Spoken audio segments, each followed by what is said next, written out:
creepier though. This one is like that sound that's like, back in the day, me and you, baby, we used to have fun. And it says, my mind when I bump into Ariana Grande when she's with her husband with like a emoji. Imagine this guy that Ariana Grande's never met before bumping into her in public with her husband. Remember me? It's like, I've never seen you before in my life. Oh, the fun we used to have. If he keeps making TikToks like these are only going to get progressively more and more creepy the more like life changes Ariana Grande goes through. The next one's like me following Ariana Grande's daughter home from elementary school to tell her about all the good times me and her mom had. Me in court while Ariana Grande's trying to file a restraining order against me. If you wonder if I hate you, I do. Imagine Ariana Grande's husband, like, just randomly stumbling across this TikTok. What the fuck? I don't even know this guy. Imagine if he sees all the other TikToks and, like, believes them, because he doesn't know. Babe, who is this guy? And she's like, I have no idea. And he's like, bullshit. You're just saying that. You're lying to me. This guy friend-zoned you. And now he hates me. And she's like, no, I literally have no idea who that guy is. He's lying. You obviously do know him. He was on Victorious. That guy was not on Victorious. You are so full of shit. He's verified on Instagram, babe. Okay, that one just throws off the whole thing. I thought he wanted Ariana Grande back. And all the other TikToks, he's like, damn, I wish I never friend-zoned her. And now he's saying I would never date her again? How do you reconcile those two? Oh, I wish I didn't friend-zone Ariana Grande. I wish I killed her. These are getting a little creepy, kind of like bringing her husband into it. There's one comment under this TikTok that says, you're using her name a little too much, I think. And he commented under it, I'm obsessed with her. I'm not using her name too much. I'm obsessed with her. I think I'm using it an appropriate amount. How am I supposed to stop using her name if I can't stop thinking about her? How does that make any sense? Again, I get that this is all a bit, you know, it's all jokes and satire, but I do feel like he may be taking the bit a little bit too far and committing a little bit too hard to the bit now. He's gonna get arrested and be like, that video that I posted of me over Ariana Grande and her husband sleeping was a joke. I was making fun of someone who would do that. The knife in my hand was a goof. You wanna know the craziest thing about this? Is all this dude does is pretend to be other people and pretend to be related to other people. And he has 1.7 million followers on TikTok. You know John Legend? Like an actual famous person just started a TikTok. You know how many followers he has? He's got 1.6 million followers. He's got less followers than someone pretending to be related to somebody famous. Dustin Tyler has 4 times as many followers as the actual guy from Victorious. Matt Bennett has 400,000 followers, and a guy pretending to be him has 4 times more. It's like, how do you get more followers by making TikToks about being like related to somebody than you do by being that guy? He hasn't just pretended to date celebrities, he also has pretended to be Keanu Reeves' son. People, tomorrow morning, 10 a.m., Santa's coming to town. And a lot of them have this kind of theme where like people and like potential girlfriends only like him because he's Keanu Reeves' son. And I just think it's kind of funny that in this fictional world where he can make up anything, he picks such a sad reality for himself. He picks these worlds where like he turned away the love of his life, Ariana Grande, and now he's bitter and he despises her husband. And he picks this world where Keanu Reeves is his dad, but like he can't really be sure if anyone actually likes him for him because everyone's just so obsessed with Keanu Reeves. He's turning his life into a tragedy. He's made a tragedy of himself. Also, I think it's kind of funny that in this scenario, it seems like the she that this video is talking about would be Ariana Grande. You know how Ariana Grande is obsessed with Keanu Reeves and that's a thing about her? Screaming, crying. Also, I want to know where he's making these TikToks. He's always either like in a hallway or in a storage closet. I feel like I'm way more interested than his life than like whatever fantasy land he's coming up with. I feel like he's making these at work. Whatever job this guy works, I must be the most boring job in the world. I get daydreaming about like dating Ariana Grande or like having a famous parent, but then like daydreaming and fantasizing about like dating Selena Gomez, but it was trash. It's like you've gone through everything else there is to daydream about. And now all you have to daydream about is like, what if people only liked me because my dad was in the Matrix? Anyway, I don't know. What do you guys think? Is this creepy or normal? Is this creepy behavior or is this all in good fun? And it's just kind of like a silly guy being goofy and wacky. let me know. Anyway, thank you so much to SeatGeek for sponsoring this video. Guys, live events are back, and you're gonna be going back to them in style. You wanna know why? Because thanks to SeatGeek, you can save $20 using my code GREG on SeatGeek. If you don't know what SeatGeek is, it's basically an app for your butt. And what I mean by that is it helps get your butt in some dope-ass seat. SeatGeek is a ticketing app. It helps you get tickets in the easiest way possible. I've got the app on my phone. I've used it to get tickets to a variety of shows in the past, and I really like how it tells you whether or not you're getting a good deal on tickets. It basically color codes the seats and the tickets so you know whether you're getting a good deal or a bad deal. Green means good, red means stop. Whether it's concerts, baseball, basketball, football, etc., whatever you're into that has tickets, you can probably find it on SeatGeek. I personally am going to an Oliver Tree show in February, which I'm very excited about. Got the tickets on SeatGeek. It was super easy to do. And again, thanks to SeatGeek sponsoring this video, using the promo code GREG, you can get $20 off tickets from SeatGeek. That's $20 off your first purchase if you use my code GREG, and make sure you click the link in the description to download the app. Thank you to SeatGeek for sponsoring this video, and thank you to you guys for checking out SeatGeek. Bye. This is Love on a Leash. I think it is the worst movie I have ever seen. Other movies I've watched on this channel have had their issues. Sure, they've had plot holes, they've had terrible pacing, they've had Noah Centineo, yeah. But this movie, Love on a Leash, is just different. This movie fails in every possible category. This movie is bad at even being a movie. Look at the poster. You can probably tell what the movie is about just by looking at the poster. And yes, it is as bad as you think. This movie came out in 2011. It is about a woman falling in love with a dog. It's sort of like Beauty and the Beast. And you'd think, oh, it's not a beast, it's just a dog. So maybe he won't be as bad as the Beast. No, he's way worse than the Beast. You're gonna hate this dog by the time the movie is over. And this movie has a lot of not great themes, so please be cautious while watching this movie. It's nothing like graphic. I'm not gonna show anything that would be like rated R, but just beware. Now, if you think I'm over exaggerating about how bad this movie is, let's just take the intro, for example, because this movie starts with utter silence. We get this opening montage with no music, no sound, just dog. And it lasts for a cool 1 minute and 12 seconds before we get any sort of dialogue, and that is because this movie has no soundtrack. And you might be thinking like, oh wow, that's kind of cool. Kind of like an avant-garde choice to intentionally make a film with no music throughout. And I don't think it was intentional, because there's definitely spots where there's supposed to be music. Also, in the opening credits, there is a composer credited. Wait, the composer's name is Peter Davison? Ooh, skeet! Can this motherfucker keep his hands out of anything? Try not ruining one movie, Pete Davidson. Okay, just kidding, but seriously, why is there a composer credited? Did they have a soundtrack composed for this movie and then just forget to put it in? Did Peter Davison take their money and then ghost them? And them putting him in the credits is like a slight dig at him? Oh yeah, you like the soundtrack in this movie? You like the ambiance that it adds? Thanks so much. Peter Davison did it. If you have a movie and you want to hire someone who you will pay thousands of dollars to only for them to run off to Greece with your wife, then hire Peter Davison. But enough talking about the soundtrack, because there is none. It's time to meet our protagonist, a horny dog named Alvin Flang. Where are the ladies at? Gross. In this opening montage, we see Alvin walking around the park a little bit, supposedly looking for girls, Oh, here is one. being homophobic, Hey, lay off, man. I'm not gay. and then getting rejected by a girl. Ugh, that's messed up. It's because I'm a dog, isn't it? That she doesn't want to fuck you? Yeah, dude, I think it's because you're a dog. While recovering from this brutal rejection, Alvin goes over to a pond to sulk, and the pond starts talking to him. Come back. Find a girl. Girl?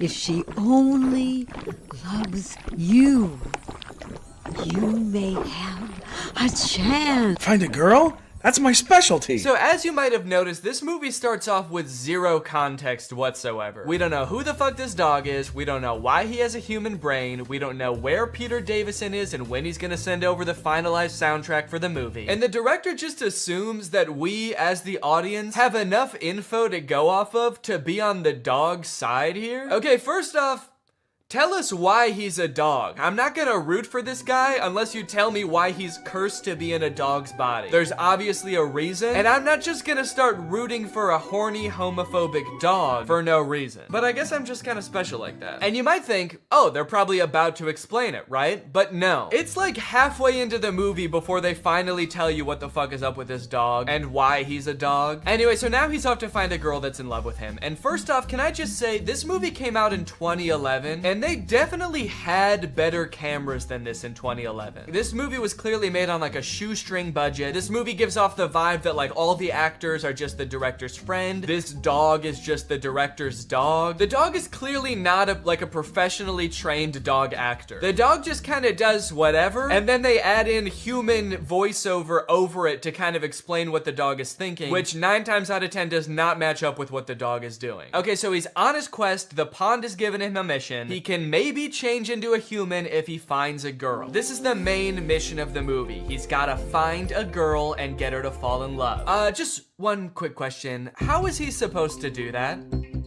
That's gross. And even if he does somehow find a girl that's into dogs, do you have any idea how pissed off she's gonna be when he turns from a dog into a human? She's gonna be so mad. Anyway, he finds this girl named Lisa, and he decides to get her attention by making himself look all dirty and beaten up, and she ends up taking him into her home. Lisa is introduced as kind of a traditional girl. She has a friend who's always trying to get attention from guys, and it doesn't matter what kind of guy she gets attention from. She's always going out and partying, but Lisa is different. Lisa is waiting for the right man to come along and sweep her off her feet. And this summer, the right man just might be a fucking dog.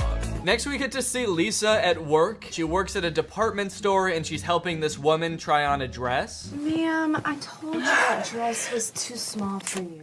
No, it's because I'm sweaty. Why do I feel like those sound effects weren't in the script? Why do I feel like the script didn't say woman tries on dress and farts in the camera? I feel like that wasn't written in. I feel like the actor didn't know that was gonna happen. Seems very mean. Seems especially mean when you remember that the person who edited the sound in this movie literally didn't do anything else. He didn't add in music, that's for sure. He was just like, this woman's big butt makes fart noises, and then he went home. Miss, I'm sorry. This dress is too tight for you. I can't sell it to you. What? Okay, I feel like they want to make Lisa seem like the reasonable one here. Like the lady is being totally unreasonable. But this is kind of fucked up, right? To be like, no, I can't sell you this dress. Sorry. It doesn't fit you and it never will. So, sorry, maybe lose a few pounds before you come back into my store. How about being my roommate? Huh? Okay, you pay the rent and I'll sniff my butt. Okay, wait. Is Alvin Flang a human trapped in a dog's body? Or is he just a dog? Because that was a very dog thing to say. They haven't explained anything yet. So in the lore of this movie, like, is this just how all dogs are? All dogs have these, like, human internal monologues and want to turn into humans so they can have romantic relationships with humans? Or is he a human trapped in a dog's body who just happens to like sniffing his butt? From there, Alvin and Lisa start to share some very fond memories, like Lisa trying to name him Prince and him insisting that his name is Alvin Flang. My name is Alvin Flang. Well, okay, maybe something a little more class. Like Alvin Flang. And Lisa joking that he should buy her a dress, and him saying that he'd rather kill himself. I can't afford it.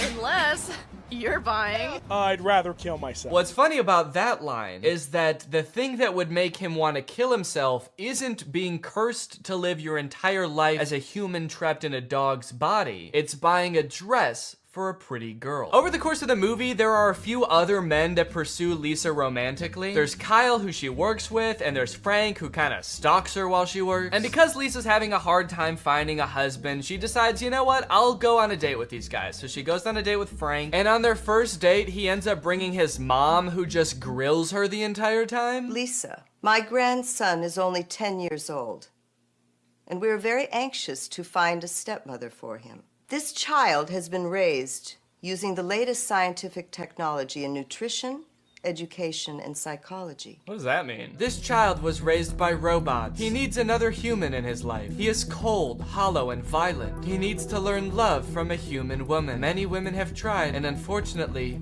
met their demise. He has an IQ of 170. Yeah, no shit. We raised him using the latest technology. He's not just any regular iPad baby, okay? We used the newest iPad, so that makes him very smart. And to be certain that he grows up to become president of the United States, Huh? We must ask a specific request to any prospective stepmother. She cannot have any children of her own. What? Furthermore, in order for her to not become pregnant, she must agree to have her tubes tied before the marriage. Saying we need to make certain implies that they're already, like, pretty sure that the son is gonna be president. They just need to make sure all their ducks are in a row. Which, I guess is fair. They have been using the coolest, latest doodads. They raised this kid in a self-driving Tesla, baby. What is this logic? Is every president an only child? I don't even follow what she's saying with this. Maybe she doesn't want Lisa's attention divided between multiple children, but this is just such a weird plot development. This has nothing to do with what's going on in the movie. How is a man trapped in a dog's body the least interesting thing that's happening in this movie right now? So obviously this date doesn't go well, so she ends up going on a date with Kyle, where Kyle comes over, tells Lisa that he's gay, but he still wants to get married because his family will disown him if he doesn't marry a woman, and he's very rich, so he can provide for her. All in all, Lisa is not having good luck with men. But this summer, she might have good luck with a fucking dog. What happens next in this movie is insane and very uncomfortable. After Kyle leaves, Lisa's just chilling, and her manager from the store comes in, very drunk, and tries to have his way with Lisa. Lisa. Back off, she's mine. Okay, dude, that's a pretty insane thing to say when a girl is getting assaulted, right?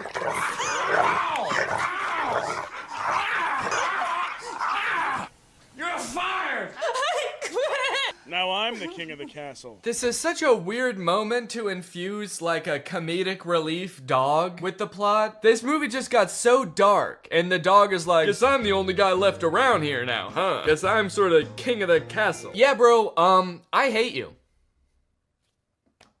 Ever thought about that? Ever thought about the fact that you suck ass so hard? King of the castle! King of the castle that's also a dog and lives in a house that is green. Why is he gay? Why is Kyle gay? Sorry, that's what she's taking away from all this? Huh? Why is Kyle gay? Bro, there are more pressing issues right now. What is the writer of this movie doing? Anyway, she's completely broken down at this point. She ends up running outside into the rain, sitting down in the grass, crying with her dog, and she decides, you know what? That's it. No more men. Men are nothing but trouble. All I want is my dog. From now on, no more men. I'm gonna stay with you. Only you. We'll live together forever. Shebang! I think that might be my favorite transition of all time. As a dog, he yells, shebang! So you'd think that as a human, he'd be standing there all proud of himself, maybe like, shebang! But he's just looking down at her with the blankest stare. Uh-oh. He doesn't look like he's got any thoughts behind those eyes. Maybe he was just a dog all along, and now he's a human with a dog brain. From here, the movie makes a super strange tonal shift from like a goofy comedy to like this really intense romance movie where they're in the rain. For some reason, Alvin, who now only goes by Prince for some reason, for the rest of the movie, they pretty much exclusively refer to him as Prince. He is not a goofy dog anymore. He's this like romantic man who's like, I just want to be your husband now. Let me love you. The guy who plays the human version of Prince isn't even the same guy that did the voice of the dog, and they act way different. He went from being like, hey, scratch my belly, babe, I'm trying to get laid, to like acting like Anakin Skywalker from Attack of the Clones. I don't like Sam. And I don't know about you guys, but I miss the old Prince. This one's probably not even horny all the time. Don't be afraid. It's really me, your dog. Don't be afraid. You have no reason to be afraid. It's me, your dog. If my dog did this, I would be fucking terrified. Hey, don't worry, it's me. The one who tries to hump your leg all the time, it's me. Don't worry, I'm a man. I'm a grown man now, and I still want to fuck your leg. So they're standing in the rain. Lisa is so confused that she passes out for like 3 seconds. She is not taking this well, but we do finally get an explanation as to why Prince was a dog. In my past life, I was punished for being a cheating playboy. I was cursed to live as a dog. Oh, so it's like a reincarnation thing. Finally, they explain this. At first, I thought that it was like in the same lifetime. Like he got cursed to be a dog in this lifetime. But no, it's a reincarnation thing. I am confused about the lore of the movie. Does that mean this could happen with any dog? Are all dogs like used to be people that fucked up in this life and now they're dogs? Or are some dogs maybe like a hamster that did really good in its life? Which I would imagine is probably a lot of hamsters. I feel like it's pretty hard to fuck up as a hamster. I wouldn't think there's much expectations of a hamster, really. It's all about expectations. Let me be your husband. God, thanks for answering my prayer. You're my husband. What? Huh? Okay, so that's all it takes? She's like, yeah, I guess you were a pretty good dog who I met just weeks ago. Sure, you're my husband now. So they end up getting married. They decide to live together. They spend the night together. But that's when this movie goes completely off the rails. I thought this was like the main plot line. He found love. Now he's a human forever. Nope, the curse is not broken. And you will not guess how this movie ends. The next day, Prince wakes up and he's a dog again. So he goes back to the pond to find out why. You lied to me. I'm still a dog. You're just using her now. So the magic pond is like, you were just using her to break the curse. And to be fair to Prince, like, yeah, no shit. He didn't want to be a dog anymore, so he did what you said to do to break the curse. They fell in love, dude. You can't be like, well, you only did that because I told you to. And it's like, yeah, you didn't really give him a choice, did you? So now the pond tells him that he'll only be a human when the sun is not shining. And in order to become a human full time, he has to be a real man and provide for his wife. This movie has very traditional views of what it means to be a man. What is this pond? What magic is this? Is this God? It kind of seems like she's a liar. She keeps adding on caveats to what he needs to do to become a human. She's like, okay, you found love, but you still don't have a joint bank account. So now you will be cursed to be a dog only every other day, except the last Tuesday of the month. This whole situation causes a lot of shenanigans to ensue. He's got to figure out how to make money. He's got to like meet Lisa's family, but he can only come out when the sun's not shining, otherwise he'll turn back into a dog like he does in this scene. Dad, Prince just became a dog. Big deal. I'm Alvin Schwein. How stupid. What kind of idiot doesn't know how to swim? All right, grab on, you pizza-faced cinder block. Pizza-faced cinder block? Dude, that's so mean. What the hell is up with this dog? Why is his dog persona so vastly different than his human persona? Every time he turns back into a dog, he's like, what, you never seen a man turn into a dog before? Fuck you, I'm Alvin Flame. Screw you and this ugly-ass broad. I'm out of here, dude. Okay.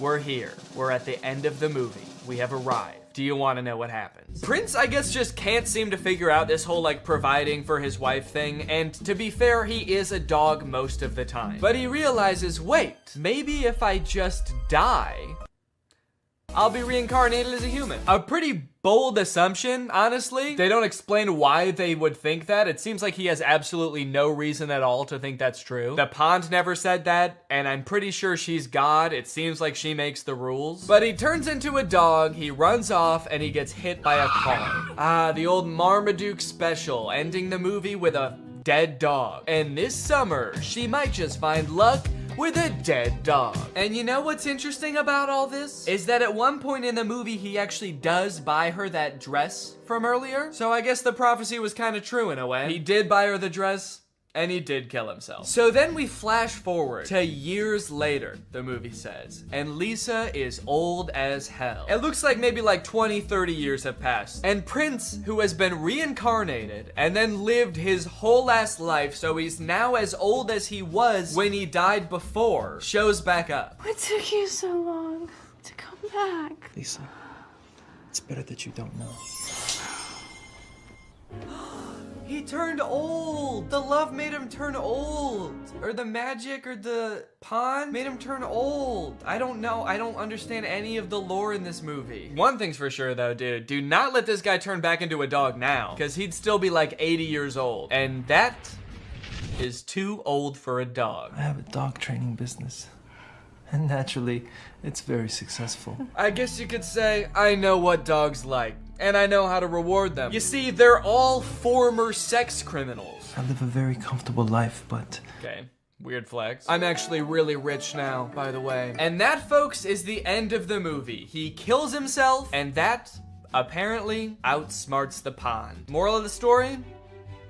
It's pretty easy to outsmart a pond. All right, well, now it's time to talk about our sponsor, HelloFresh. This video has been sponsored by HelloFresh. With mine and Laura's busy schedules, HelloFresh makes our lives so much easier. We don't have to go out grocery shopping as much. We don't have to spend as much time meal prepping. And I'm constantly learning new things that up my personal cooking game. For example, today I was cooking these pork tacos and it had a fun little tip in there about how to warm up your tortillas in the microwave without like totally destroying them, which is really nice. You can enjoy the freshest flavors of fall with HelloFresh because every recipe includes ripe, just picked produce that travels from the farm to your door in less than a week. HelloFresh can adapt to just about any lifestyle. They have veggie, pescatarian, fit and wholesome meals so you can stick to your goals. And they even have a line of kid-friendly recipes which they say are picky eater proof. So if you have a kid or you just, you know, have a less adventurous appetite, but still want to cook fresh meals, then that seems huge, honestly. And the fact that it's 72% cheaper than dining out or grocery shopping makes it a very economical decision. So if you want to check out HelloFresh, then head on over to HelloFresh.com and use my code TrulyGreg16 for 16 free meals across 7 boxes and 3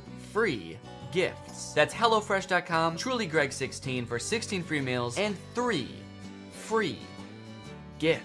Thank you to HelloFresh for sponsoring this video and for sending me delicious food all the time. And thank you to you guys for checking out HelloFresh. All right, guys, thank you for watching this video. If you're new here and you're not subscribed yet, make sure you subscribe and turn on my notifications to join Greg. Greg is what I call my fans here on YouTube. And to join Greg, all you have to do is subscribe and turn on my notifications. Thanks for watching this video. I'll see you in the next one. Bye-bye. What's up, Greg, and welcome back to another episode of But Dads Are Back. You are not the father. Yay! That's right, this is another installment of everybody's favorite series where I look at really strange ads for mobile games. There's this one that seemed to go viral on Twitter a couple days ago that like everybody's been tagging me in, so I figure, you know what? I might as well bring back the series for an episode to talk about it. This video has 300,000 likes and 8 million views on Twitter, and guess what? I've got beef with them. I have a pretty significant beef with these ads, and I'll explain why, but first, let's just go ahead and watch the ad that everybody's been tagging me in. To be fair, I did have to watch this multiple times for it to make sense to me, so I'm gonna walk you through it. That way, nobody gets lost along the way. So the ad starts out with very little context. It's a woman in a wedding dress, she's crying, and she's taking a taxi home, only to find out that her house is burnt down. Right away, so much backstory that I feel like I'm missing. The first time I watched this, I'm like, are we in the middle of an ad right now? Is this the beginning of the ad? Am I supposed to have watched other ads before this? But rest assured, I've watched a bunch of other ads for this game, and there is no context to be found. There is no explanation, so you just have to accept that this woman is having a very bad day. Then she gets a call from her grandma, and it looks like her grandma comes over to like comfort her for whatever happened at the wedding. I don't know if her fiance like stood her up or died, or if she stood him up or died. While she's being comforted, it also looks like she's holding a picture of herself from the wedding. I don't know what that's about. Maybe it's supposed to be the grandma's wedding photos. And she's showing her granddaughter like, look at how happy I was at my wedding. Aw, your fiance stood you up and died at your wedding? Oh, I'm so sorry, sweetie. Look how happy I was at my wedding, though. Look at all these pictures. See how I'm smiling at all of them? The reason I'm smiling is because my husband was present at the wedding and alive at the wedding as well. I wasn't marrying a present corpse. He was also alive. Does that make you feel better? Are my happy memories making you feel better? Why not? Then I guess to further comfort her, the grandma gives her a house, which I guess would be a nice gift, but the house is in like terrible condition. The grandma just gives her the keys to this like dilapidated shack. I guess it's big, but is that even a nice gift for someone who just went through like a horrible breakup? Hey, so I know that you're really sad that the person you love the most in your life stood you up at your wedding and doesn't want anything to do with you anymore, but you know what would make you feel better? A really big empty house. A house so big that it could be full of like some little kids running around or a little husband running around, but instead it's just big and empty. Does that make you feel better? Why not? Plus on top of that, with how like out of repair this house is, this just seems like a huge burden. I mean, I hope it'll be nice when it's done because it is pretty big, but like This just seems like so much work. You know, it actually doesn't even look like it's in that much better condition than her original house. Well, sweetie, we know that you really miss your house because it burnt down and that was like the worst day of your life. So we wanted to make you feel better. So as a community, we all pitched in and raised enough money to buy you a second burnt down house. Go on, get in there. So by now the ad is about halfway done, and if you're wondering like, wait, what even is this game? I don't understand how this is an ad for the game, and what is going on? You're not alone. But luckily they take a pause from the story real quick to show us some actual gameplay from the game. And it's just like a home improvement game, like a gardening and fixer-uppy game. In fact, you might notice that it has kind of like a similar vibe to Lily's Garden, which I talked about like, I don't even know how long ago, like a year ago? A year and a half? If you don't remember, Lily's Garden were the absurdly inappropriate ads for a gardening game. They had all sorts of fun ads, like Lily's private time sitting on the washer, Lily pretending that she's pregnant so that her boyfriend will leave her. All sorts of wacky scenarios that they used to market this game that, as far as I could tell, was just about gardening. So hold the absolute F up, Merge Mansion, which is the name of this game. I don't know if I've said it yet. So hold up, Merge Mansion. You think you can just steal Lily's Garden's thing? I'm sorry, but I'm not going to allow this copycat behavior, okay? Sure, I didn't like Lily's Garden ads at the time, or even now. And they also tried to start beef with me by putting my little nutcracker guy in their commercials next to a dumpster. So really, I shouldn't be defending them at all. But you know what, Merge Mansion? Stop it. It's also just like so over the top for a game about just like home improvement. Is all of this context and backstory necessary? Would this be important to me if I downloaded the game? Would I use this information at all? So I've got an empty spot in my garden. I can either plant a tree or build a statue. Keeping in mind that my fiance did either die or stand me up on my wedding day, I think the choice is actually pretty clear. I'm going back to therapy.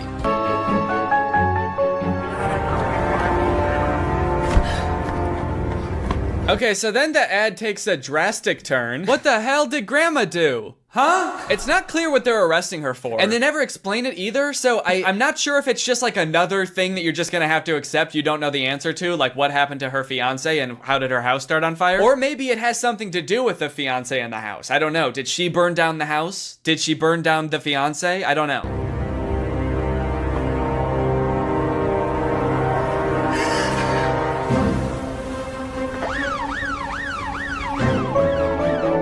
And there you go, that's the whole ad. He is alive. Oh, rats, Merge Mansion. Just when I think I figured out some of the context of this ad, you go and pull the rug right out from under me. What the fuck does that mean? So, who is alive, first of all? The fiance? I'm going to have to assume that's who they're talking about, which makes me think that I might have been right about them all thinking the fiance died? Is that why the wedding was canceled? And if so, how did they think that he died? How did they think that he died but never saw him be dead? Did he just not show up to the wedding and everyone was like, damn, he must be dead? That's the only reason a groom has never not showed up to a wedding, because he died. So, that sucks. Maybe at first they thought the fiance stood her up at the wedding, but then when she got home to where she and the fiance lived together, the house is burned down. So then they're like, oh shit, he didn't just stand her up. He stood life up. He stood up the rest of his life. Now that's all interesting enough, right? That was a very strange ad, I think we can all agree. But if you scroll down in this Twitter thread, apparently there are other endings to this ad. There are like slight alternate endings that apparently other people have seen. So here's one of them. Instead of saying he is alive, her hand says, I planned this. Which I feel like if we're talking about the whole like fiance fake death thing, like almost means the exact same thing. There's also an alternate ending that has her saying you're next on the hand. I mean, all sort of just alluding to the same fact that the grandma did something nefarious and that's why the fiance disappeared, or, you know, she did something wild and wacky and now she's going to jail. I can't wrap my head around why they made these alternate endings. Are they like targeting the different ads to different groups of people? Like this really small change will have a different appeal to different demographics? Okay, so we're thinking that You're Next will go to the Gen Zers. But for the older crowd, like the baby boomers, we're thinking I planned this on her hand. Because old people really like planning. After doing a little bit of detective work on YouTube, I was able to find like, I guess the production company or studio or something that makes these ads.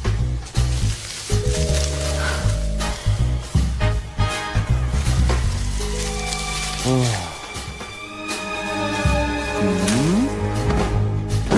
so that ad is about having a threesome. Does the game, I just want to know, does the game have anything to do with these ads? This home improvement game? I can't imagine it does. Okay, so now I'm out in the garden and here's a bush. What do I want to do here? I can either water bush, cut bush, have sex with two people hiding in bush. It's interesting that this is like the studio that makes these ads because they have a little description. Merge Mansion, a hit game from Metacore, needed 3 different ads full of warmth, humor, and drama. Warmth, humor, and drama. The simple warmth of finding out your fiance died and that your house burnt down and that your grandma had something to do with it all. They wanted to make films that are distinctive, surprising, and interesting from the first second. Distinctive? Try telling that to Lily's Garden, dude. I'm actually in love with this Twitter thread though, because once this tweet started picking up traction and a bunch of people started seeing it, everybody started replying with weird ads that they've seen. And yeah, there's some weird ass ads out there. I haven't done this series in a while, and it turns out that developers have been going buck wild, dude. That's all I can say. Look at this. Wow. Dude, what a brutal kick. Oh my god. The sound effect and everything. I know that this is a common theme for all of these game ads, but I couldn't even wager a guess as to what this game is about. They're like stranded on an island, maybe? Like a desert island, but also this dude is like doing a little stripper pole dance for this girl. It's this fun new game where a group of people get stranded on a desert island and they have to start a new society, and instead of implementing money as currency, they implement pole dancing and lap dances, weirdly enough, as currency. And instead of jail, you just get punted. This next ad is one of the weirdest things I've ever seen, and I'm not exaggerating. And there's no way you'll believe me unless I just play it, so here you go.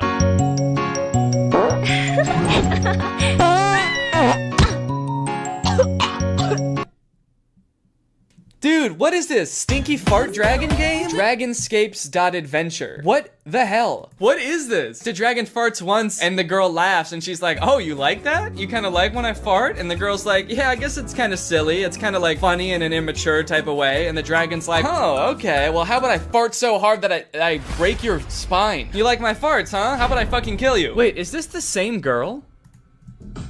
Dude, it is! Wait, okay, so this ad had nothing to do with dragons, but this is clearly the same girl. She's got the same outfit and everything. Okay, maybe this game doesn't have anything to do with pole dancing or dragons. Is it just about punting this girl? Sending her flying? Okay, so the main object of this game is to wait until this girl's having a good time, see how she's dancing and having fun, or she like thinks that the dragon's fart is kind of funny. You wait until she's having fun, and then you just fucking send her. Oh, wait.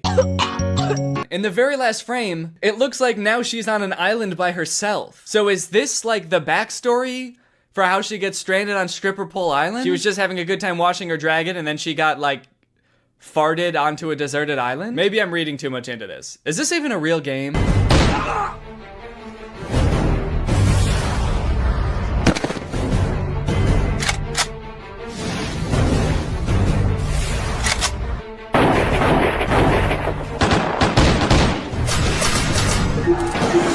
Wow, that game looks pretty cringe. That game looks so weird.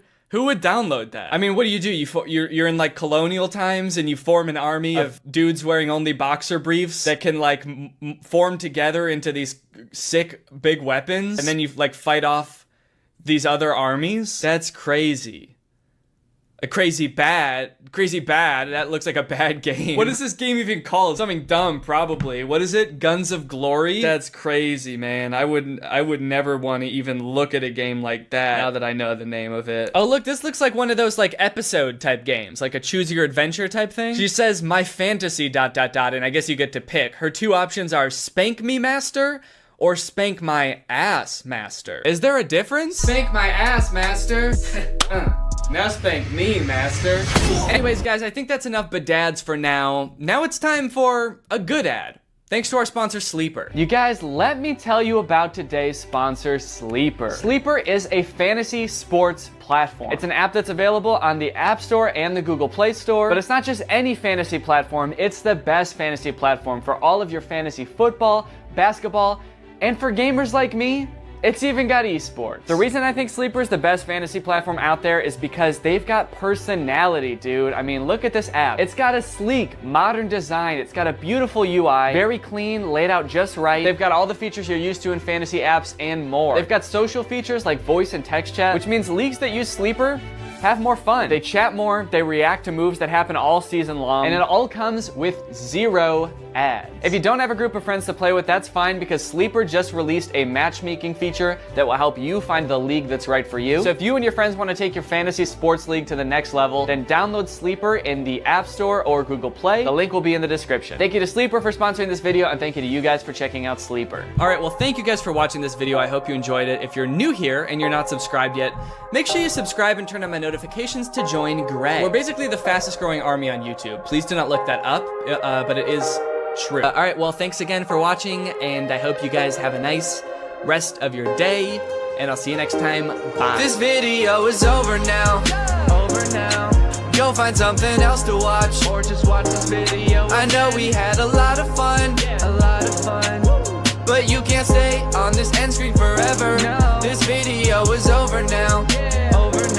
So why are you still watching this? What's up, Greg, and welcome back to another episode of Boomers Getting Fooled by AI on Facebook. Gang, there is an epidemic going on right now. While we all grew up with our parents telling us not to believe everything we read online, it is now time for us to return the favor. It is time for us to warn them that 90% of the content they see on Facebook is not real. All this started for me when I got this image on my timeline. Now, to the average person, this might look like your average great photograph. After all, dogs do this sort of thing all the time. But being the internet sleuth that I am, I was a little bit skeptical. For one, what are the dogs doing right here? Like, what is that? Are they chewing up some kind of pillow or animal carcass or something? Hey guys, my 6 golden retrievers paused in the middle of tearing apart a deer carcass to pose like this completely unprompted. I gotta admit, this is a pretty great photograph, but also I am very scared. I'm worried they're performing some kind of ritual. So this image doesn't seem right with me, but nobody else in the comments seemed to notice it was weird looking, so maybe I'm just crazy. Connie said, absolutely gorgeous. And then someone replied to that and said, you looking good in your picture. And a great comment. Whoa, dude. What? What a weird time to shoot your shot, dude. That was so out of the blue. Yeah, and actually, you know what's hotter than those dogs? You. And your comment. Hotter than the dogs? There's other weird parts of this image, like this dog that's either sitting on another dog or melted into another dog, but it is by far not the worst image on this account. You know, they say some people's dogs look exactly like their owners, and I think this is a great and terrifying example of that. There's a mix of responses on this image. Somebody should call the cops. Absolutely love. Creepy. Okay. Kinda mean. Look, I think we can all agree it's a terrifying image, but that baby did not choose to be born half dog, okay? He was probably cursed by a witch. Please be nice to him, he has enough to deal with. Plus, you haven't even seen this full image. You'd be really creeped out if you saw that this dog actually has human feet and ass. As I began to click on these AI-generated photos on Facebook, I started to get recommended them more and more to the point where now, when I go on Facebook, it's pretty much just AI-generated content. This is another account that I found that posts images like this. It always seems to be a child sculpting something very impressive out of trash. And the people in the comments just eat this stuff up, dude. Great work. Keep it up. Great talent. Nice one. Thanks. What do you mean, thanks? Did you ask the kid to build this? Oh, finally. The kid I hired to build me a car is done with it. I can't wait to drive it around. I am 2 feet tall and a caveman, so this is perfect for me. All of the images in this genre give off the vibe of like, oh, look at this poor kid. Dishwasher pods come in. Very interesting material choices. Wow, look at this local impoverished child who made a Jesus sculpture out of only 1 million diamonds and other precious gems. Guys, toss him a like. He doesn't have much else. Made it with my own hands. And oh god, what a toll it took on this poor young child. He does not look so good, man. Made this with my own hands. And eyes. He took my fucking eyes! Now, all things considered, these images I've shown you so far are actually pretty tame, and the deeper and deeper you go into these accounts, the more insane they get. It's like they had a prompt that they used to generate the first few images, and then they just keep adding on to that prompt, making it longer and longer. But before I show you those images, I do want to take a moment to talk about today's sponsor, Opera. Opera is a browser that puts all default browsers to shame with its fun look and a ton of great features. And it's actually the browser I used to browse Facebook for this entire video, and let me just say, this thing browses Facebook like nobody's business. Just like AI images on Facebook, another thing ruining the usability of the internet is ads, plastered all over an article you're trying to read, trying to pry your attention away from what you're doing. I feel like I need blinders on sometimes when I'm using the internet. But Opera has an ad blocker built right into the browser. Just switch it on with one click and suddenly web pages look so much nicer. Not to mention the fact that they also actually run smoother and faster with the ad blocker turned on. Like to listen to music while you're working? Who doesn't? I would be listening to music right now if I wasn't filming this video. That would be very distracting. Well, Opera has a music player built right into the sidebar of the browser, which works with Spotify, Apple Music, Deezer, Tidal, and more, so that you don't have to constantly be switching between apps. This makes me feel much more productive when I'm working to just have everything in one neat, tidy place. You also have the ability to take snapshots right within the app. You can add text, add stickers, turn it into a silly meme or a YouTube thumbnail. Then you can send them to friends using Messenger like Facebook Messenger, WhatsApp, and Telegram, which are also built right into the sidebar of the browser. If you're working on the go, as I often do with my trusty laptop, you can switch on the battery saver with just one click, extending your browsing time by up to an hour. So if you want to check out Opera, it's totally free. Just use the link in my description to download Opera today. Thanks to Opera for sponsoring this video, and thank you to you guys for checking out Opera. Okay, like I was saying, the prompts just seem to keep getting longer and longer. It seems like one of the big tricks that these accounts use to get people to engage with them is by including Jesus or other Christianity symbols in their images. So this account at first just posted Jesus in the sand. This guy sculpted this gigantic Jesus thing. Everybody thinks it's beautiful. The caption is, "Why don't pictures like this ever trend?" Clearly baiting people to engage with it and like the picture. But then after Sand Jesus, I saw Sand Jesus on a log. Then I saw Sand Jesus on a log on a guy. Then I saw Sand Jesus on a log on 20 guys. Is there an AI that is also coming up with the prompts in the first place? Because like, who is coming up with these? These don't even seem like something a human being would come up with. Like in this one, why is Sand Jesus holding a smaller Sand Jesus? And why is he on like a runaway log? Like this guy is like, oh no, my Sand Jesus on a log with another Sand Jesus. It's getting away. Say what you want, but this is definitely my favorite part of the Bible. Another interesting thing about these pictures are the comments. Like all of the comments on the vast majority of these images is just amen, amen, amen, amen, amen, amen, amen, amen, amen, amen, amen, amen. No questions, no concerns, just amen, amen, amen, amen, amen, amen, amen. Construction worker making Jesus using only a hammer. Amen, amen, amen, amen, amen, amen. There's an entire genre on Facebook of AI generated images of Jesus made out of vegetables. And then show this on the screen with like a scary sound effect. Dun, dun. And you'll never guess what the comments are. Amen, amen, amen, amen, amen, amen. On these images, you will not find a single comment questioning what is going on here. Has this always been a thing? I don't think I've ever seen anything like this before. No one's questioning why these kids' hands are facing the wrong way. Why, if he is made out of vegetables, are his eyes so blue and lifelike? And obviously, I'm not trying to make fun of Christianity at all here. If anything, I think these pictures are kind of disrespectful to Christianity because they're just like using these fake, ridiculous images to bait people into engaging with their profile so that they make money. But you should already know by now, it gets worse. It gets way worse than vegetable Jesus, dude. You got crab Jesus. You got shrimp Jesus. And of course you have another shrimp Jesus. Amen, amen, amen. Who is this for? It's on like a legitimate Facebook account. This account has 117,000 followers. Who is meant to appreciate this image? Christian shrimp? Hey man, shrimps gotta get to heaven too. How else can they be saved from their shellfishness?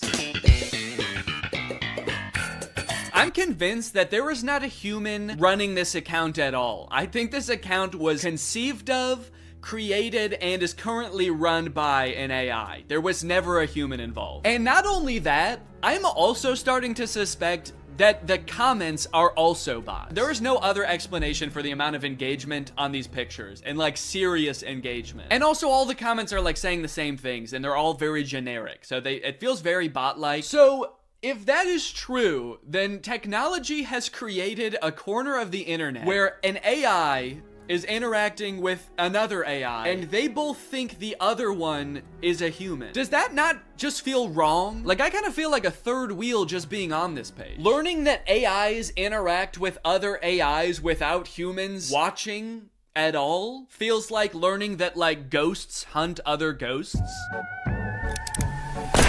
Thought they were here to scare us. What the hell? And of course, the caption of Shrimp Jesus is, made it with my own hands. Do me a favor and destroy it with your own hands. How about that? Can you unmake it, please? Another popular thing for them to add into these images seems to be flight attendants. There was a lot of flight attendant-centric AI-generated images, oftentimes with Jesus as well. And I'm assuming that whatever this account started off posting was more tame than this, like it kind of made sense. The caption is beautiful cabin crew, Scarlett Johansson. So I don't know if it had something to do with Scarlett Johansson on a flight or something, and then the AI just kept changing the prompt over and over until it was this. Here's another one with the exact same caption.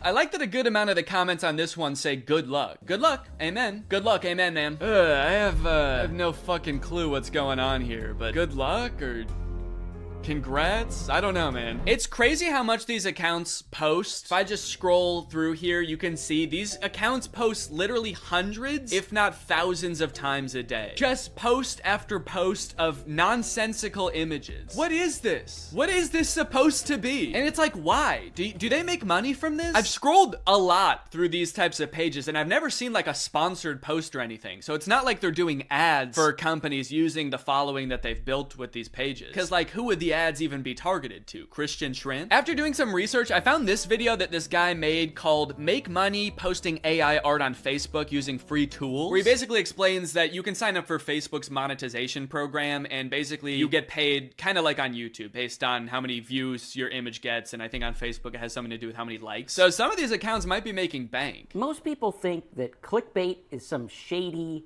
taboo, weird kind of topic, when in fact all it is trying to get a click. Yeah, guys, clickbait is not necessarily a bad thing, just as long as you're honest about what you're delivering.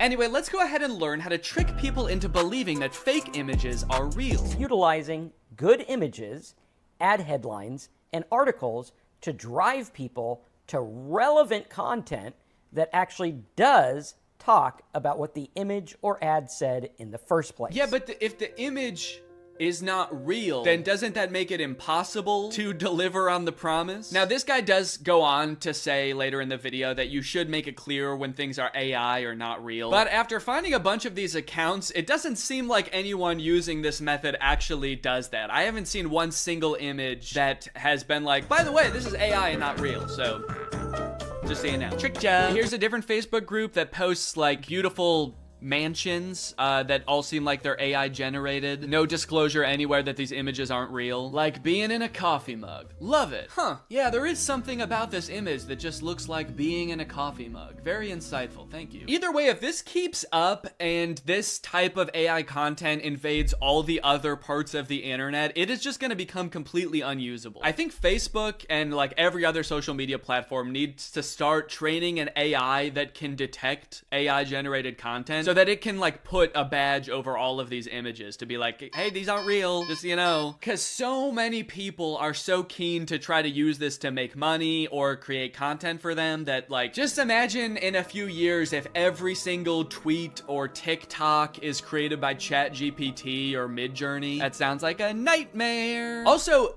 AI uses images and videos on the internet to train itself. So if like most of the images and videos on the internet become AI generated, and a lot of them look as bad as the ones that we've seen, isn't the AI just gonna get worse and worse? If it thinks that that's what real life looks like, what is its bad replication of that gonna look like? After I watched that one video, I started looking through a bunch of other videos on how to make money using AI, and there's a bunch of other ones that I think people should know about. This dude's video is called I Got AI to Create My Facebook Ads in 10 Minutes. The first few ways that he shows are pretty tame. It's just like using AI to create product photos using an existing product that already exists. The AI is just being used to enhance the photo, like change the background. But this next one is crazy. We'll drop our product URL in here. Type in our target audience, which is females aged 18 to 45. And then we can hit next.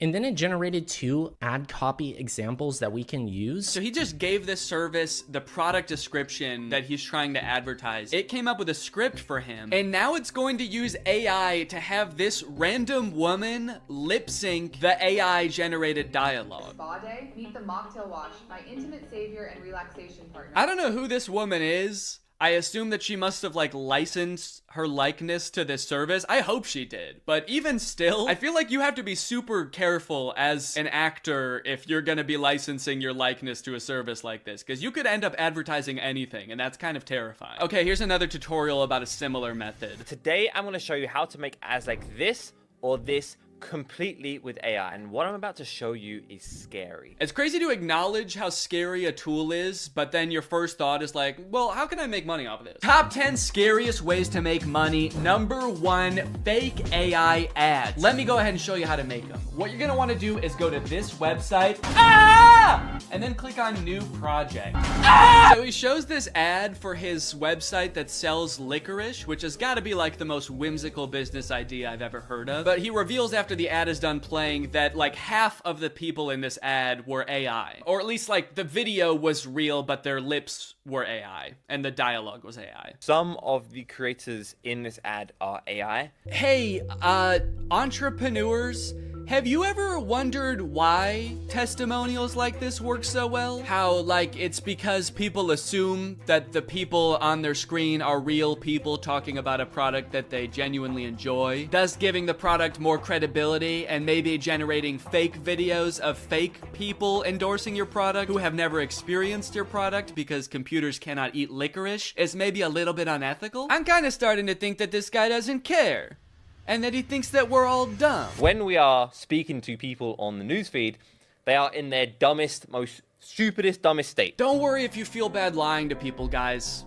They're actually really dumb, so it's okay. Obviously, clickbait and scams and fake product testimonials have always existed and will always exist. It just sucks that it seems like it's becoming so much more accessible and a whole new generation of business owners are choosing to adopt the practice. AI is a really broad term, and in most cases it's a tool, and I've seen like artists use AI as a tool to improve their workflow, not just like using it to type in a prompt and use the result as an end product, but like use it like you would use any other tool in Photoshop. So if it's making artists' lives easier, I think that's one thing, but to use it to trick people or create the most bland or disturbing content I've ever seen on Facebook is super disappointing. And I'll be the first person to admit, like, it is cool that this technology exists. It's cool that computers can even generate such realistic, albeit horrifying images in the first place. But can we not just pause for a second to think about how doing stuff like this is gonna make nobody trust anything anymore? Or at the very least, the entire internet is just gonna become unusable because it's just gonna be bots interacting with other bots. Can someone make a movie like the movie Her, but it's actually just 2 robots falling in love and they both think that they're falling in love with a human? That's gonna be big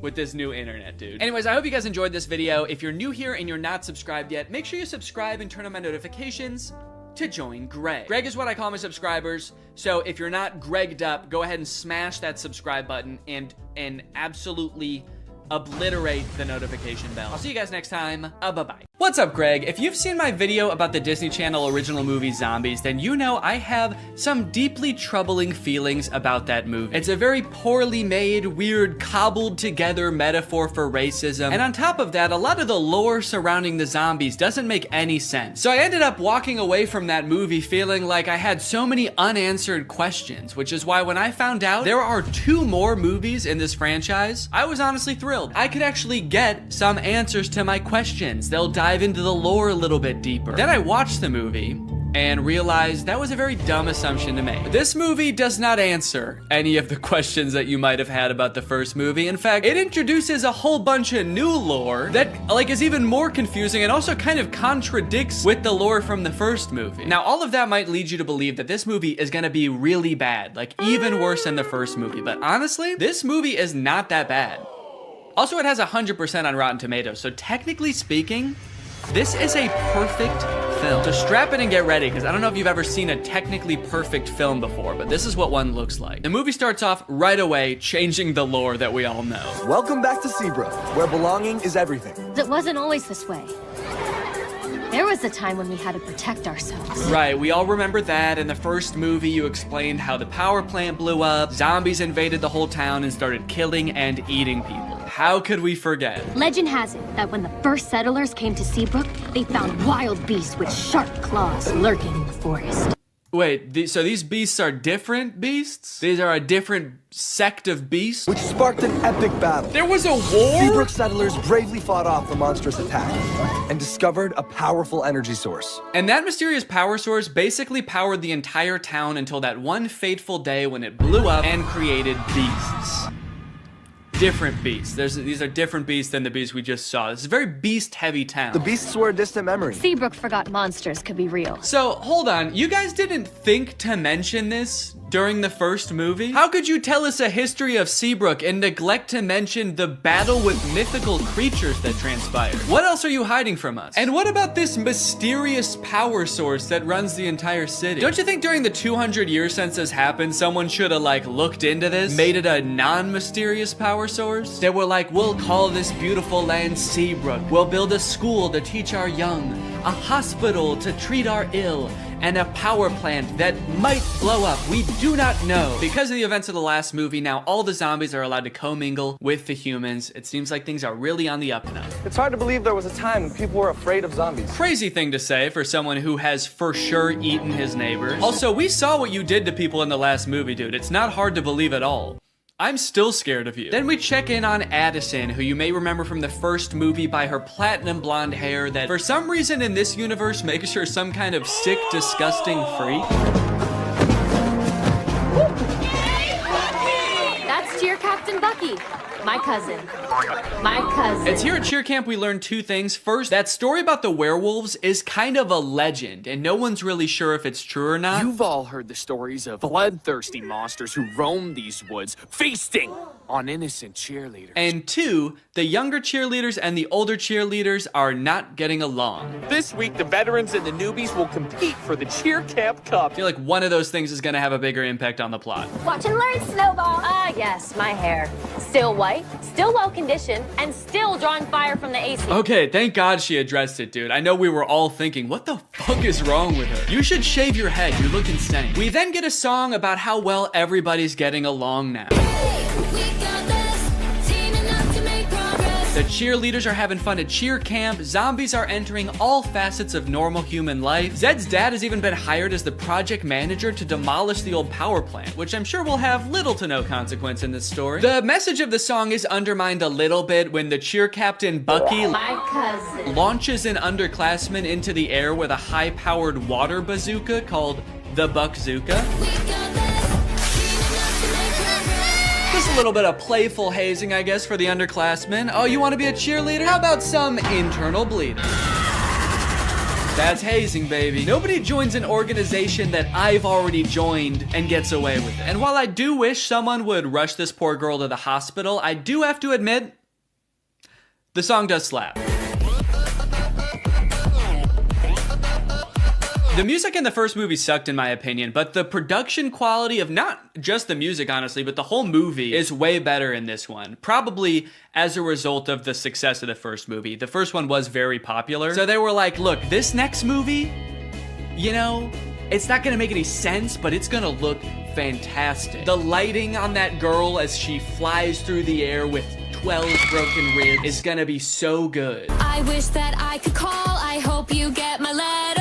Addison is hoping that Zed will write to her while she's at cheer camp. They have a bit of a love connection going on, as you'll remember from the first movie, but Addison never will get those letters because the older cheerleaders are shredding them and turning them into pom-poms for the underclassmen to use. Addison, I hate to say it, I don't think these cheerleaders are teaming up to make progress with you. I think they're conspiring to ruin your life. On the way home from cheer camp, love is in the air. Cheerleaders are asking each other to prawn. Yes!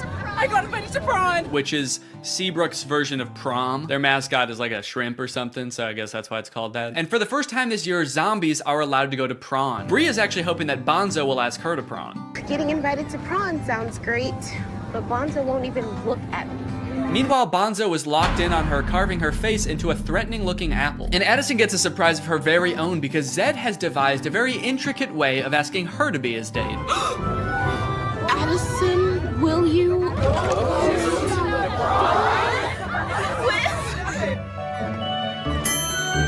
Zed! Uh-oh. Uh-oh! Zed's not supposed to be there! He's supposed to be floating over there. Zed!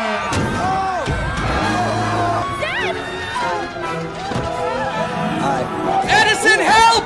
I'm gonna fucking die! Addison! The bus crashes into a gated forest called the Forbidden Forest. And Addison goes running off to find Zed, but what she ends up finding are werewolves.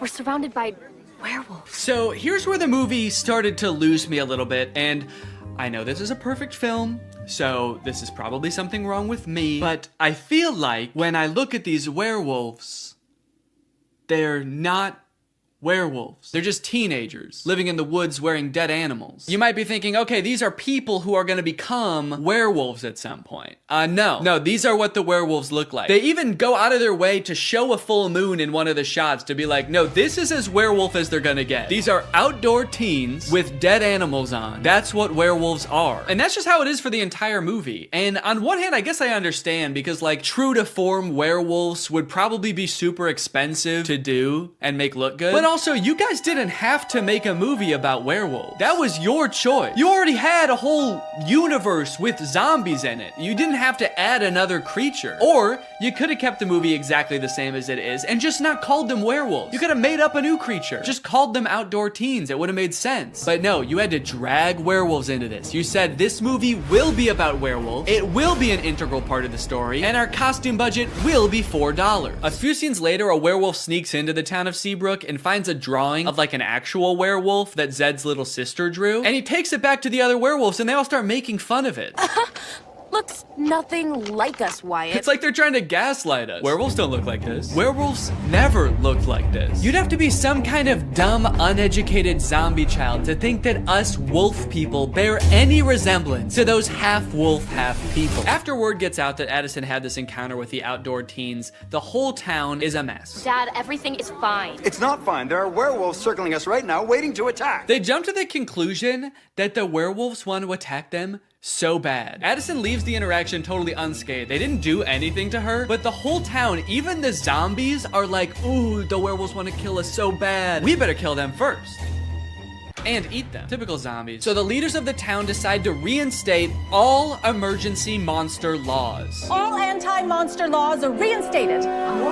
This sets up one of the big conflicts in the movie because, as you know, Addison wants to go to prom with Zed, but one of these anti-monster laws is that zombies aren't allowed to go to prawn anymore. Zombies can't go to prawn.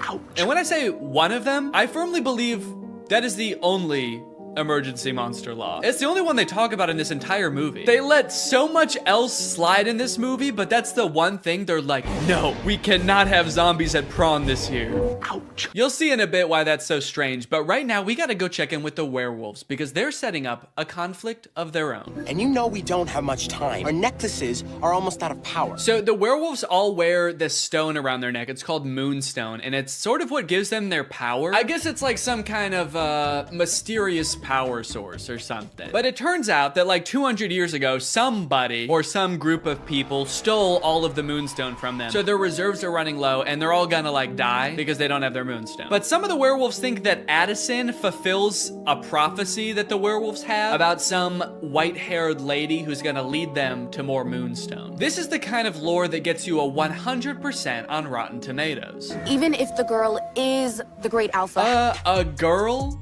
The great alpha? I'll believe it when I see it. Even if the girl is the great alpha, how do we find her? I found this in the woods. It's hers. We'll track her down with our keen sense of smell. It says Seabrook High on it, so I thought we might just look there. Kinda seems like they will use any excuse not to show the werewolves do anything werewolfy in this movie. All right, we've gotta find this girl. How would werewolves accomplish such a task? We could use our wolf noses. What? No, what is wrong with you? No! We could ask around? Yes! Also, for those of you wondering, yes, that is baby Ariel from Musical.ly. She used to be like the most followed person on Musical.ly. I always wondered what happened to her. Guess she lives in the woods now. We find the girl, and if she's the Great Alpha, she'll tell us where the Moonstone is hidden. We go in the morning. We go tonight. That's right. They're not gonna wait around. They have to go tonight. So they march out of the Forbidden Forest, down the streets, and into Seabrook High, singing about how they own the night. Then they open up a vent and crawl into it, and they wait until morning. So kind of seems like they didn't really need to go at night, did they? They all file into the vent so dejectedly. They're like, maybe we should have researched what this place is. I guess we don't know what a school is. They're not here at night. Imagine they accidentally went on like the last day of school before summer. A janitor finally comes in after 80 long days and finds 20 dead werewolves in a vent. That day at school, Bucky and Zed both decide to run for class president. Zed because he wants to reallow monsters to go to prawn, and Bucky, I don't know, he probably wants to like divert more of the school's funding towards an unmanned drone for the cheerleading team. But then, suddenly, I will make Seabrook a place that embraces zombies and werewolves. What? Where? Oh, there? What a lucky guess. How can you tell? People peering in through glass doors? Yep. Those teens live outdoors. Man. Willa, we can't go to war with the whole town. We'll never find the Moonstone if they're on high alert. Yeah, dog, I think that ship has sailed. You guys just charged them growling and gnashing your teeth. I think they're on high alert. Hey, all that stuff we did back there, that was we were just messing around. We're just a bunch of friendly teens. Don't look at her. Do not look at her. Sorry. We werewolves so admire your town, and we just came here to join your school. Okay, well, that's obviously not allowed. You guys were about to kill them, and also the emergency monster laws are in effect, and there's definitely one forbidding such things. Technically, the Forbidden Forest is within the school district. What? So welcome to Seabrook. What? Wow, guys. The emergency monster laws are working great. No, you did so good. You did such a good job. They were so close to killing you, and they only stopped because they found out Bonzo's not allowed to prawn, so good rule. So just like that, the werewolves enroll at Seabrook High. And wait a minute, all of the werewolves look the same age. Are they all teenagers? Or are some of them like 80 years old? Are some of them babies? And how does that work in dog years? Are they going to classes? I don't even know if they know how to write. They're not gonna be able to find the Moonstone. They're gonna be too busy failing all their classes. So Zed is worried about losing the class president election to Bucky, so he decides to go over the new untapped voter base, the werewolves. Werewolves of the swing vote. Hello, wolves. I'm Zed.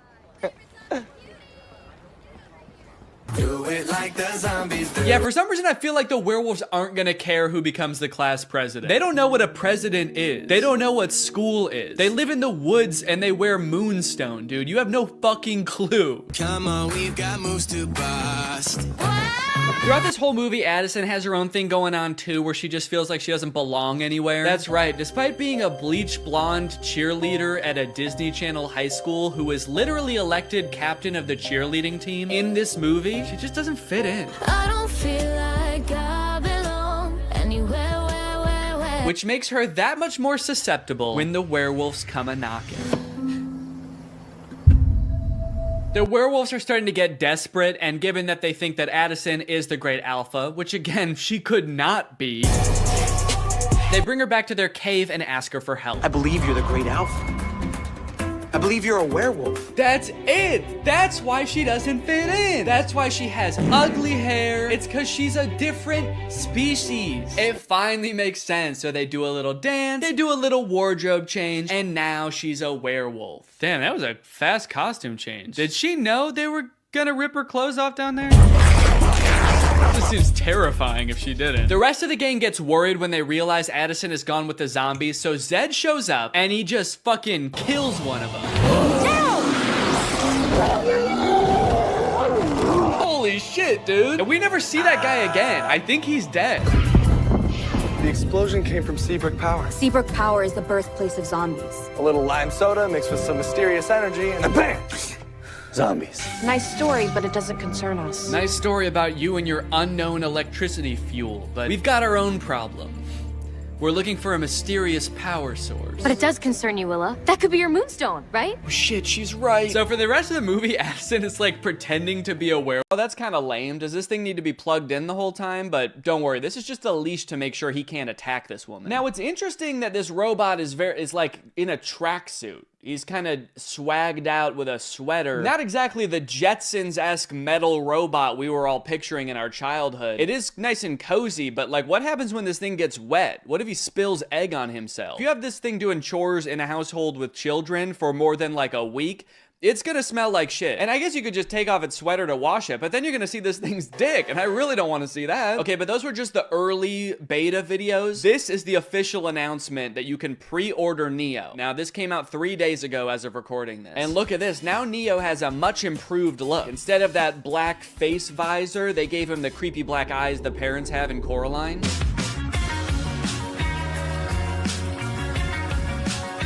They're doing this kind of creepy thing by shooting some of the video in what looks like 8mm film. Give it this kind of nostalgic look, almost like Neo's here, but he's always been here. Neo's always been a part of the family. Just invite him home. Invite him in your bed. They're making clothes for Neo. This whole ad does kind of read like they want Neo to also be your friend. Yeah, no thanks. I don't want to buy a fancy Roomba that wants to be my friend. What's next? You want me to hang out with my broom? No chance. He's a coward. I grew up reading these beautiful books and watching these beautiful sci-fi movies where the future was all about how we as humans, we really focus on the things that matter to us. Yeah, I feel like in all of those sci-fi movies that have robots, they are about the robots turning evil. I think really what he should have said is, I grew up watching the first 5 minutes of every sci-fi movie. Neo's hardware comes packed with features like human-level dexterity and a 55-pound carrying capacity. Okay, wait, 5'6", 60 pounds? These are my stats too, that's crazy. 4-hour battery life, soft body? He's just like me for real. Ugh, that is a weird box. Kind of looks more like a cocoon or an egg. So you're gonna wanna make sure when this thing hatches that you are the first thing it sees. That way it knows that you're its mom. It might ask you to feed it worms out of your mouth. You can ignore that. It doesn't need them.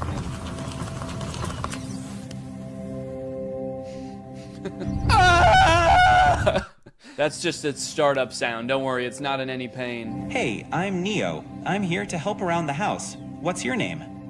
Harry. Nice to meet you, Harry. Why is he so close to his face? I mean, Harry. I don't like how close Harry is to the robot's face. I'm Harry. And you're gonna be hugging me for the next 9 hours. Dude, I do not like how this guy is sizing this robot up. 5'6", soft body. You'll do just fine. He's just like, don't play games with me. Neo doesn't like games. If there are any chores that your Neo hasn't learned how to do autonomously, you can use expert mode to have an expert from 1X supervise the session and provide corrective intervention to help Neo complete any task. Oh, okay, great. So sometimes my autonomous robot won't be autonomous and there's just going to be a stranger controlling a robot in my house? Neo is fully capable of doing regular chores, but sometimes when you're not home, an expert may take over to go through your underwear drawer or spend hours staring at the same photo of you and your children. Oh, actually, that reminds me, I should probably check what my Neo's doing.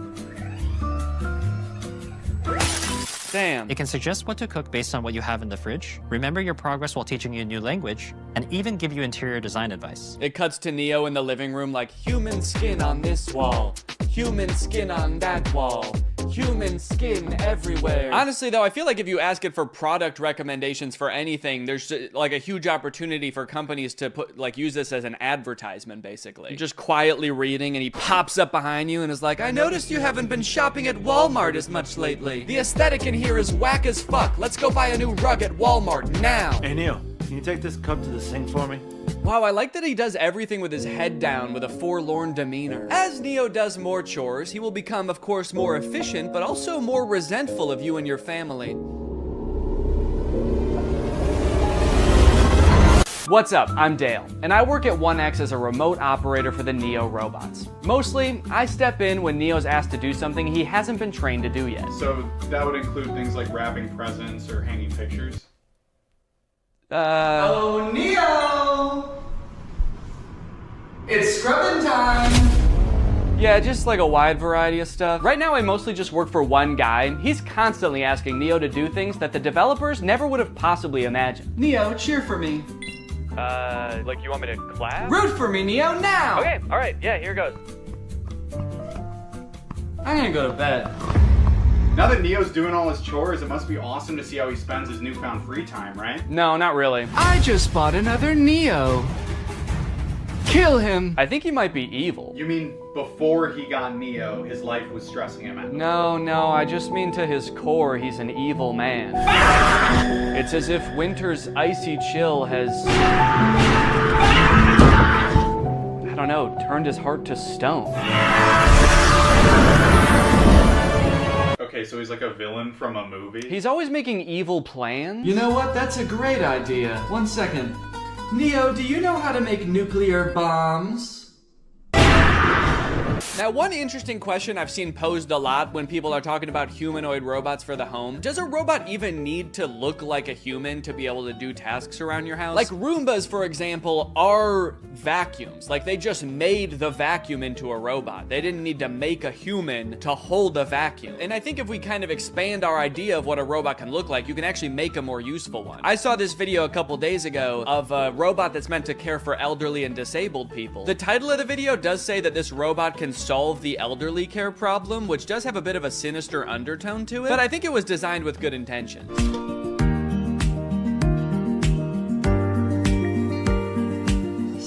Now, this whole ad is in Chinese, I think, and there's not like any link to buy it in the description. I even tried Googling this thing and I couldn't figure out what it is or if it exists in real life yet. So I don't know if this is something you can pre-order or if it just sort of shows up at your grandparents' house when they reach a certain age, just sort of creeps through the door like Nosferatu. But it's kind of interesting. It has more functionality than a humanoid robot. He's got, you know, creepy little claws for touching your grandma. And he's got a little seat in back so he can kind of double as a wheelchair too. This whole ad again is in Chinese, so I'm not exactly sure what he's saying to her here. I really hope he's not being like, shut up, you old bag, get in the fucking chair. So look at that, she can sit on him, she can use his little hand to like move him around like a joystick, and I think it says that this thing can top out at like 80 miles per hour. Me personally, however, I'm gonna make it my life's mission to make sure that my children never find out that this exists. Boys, if you are watching this, this is officially my will now. Do not send me to live with this thing.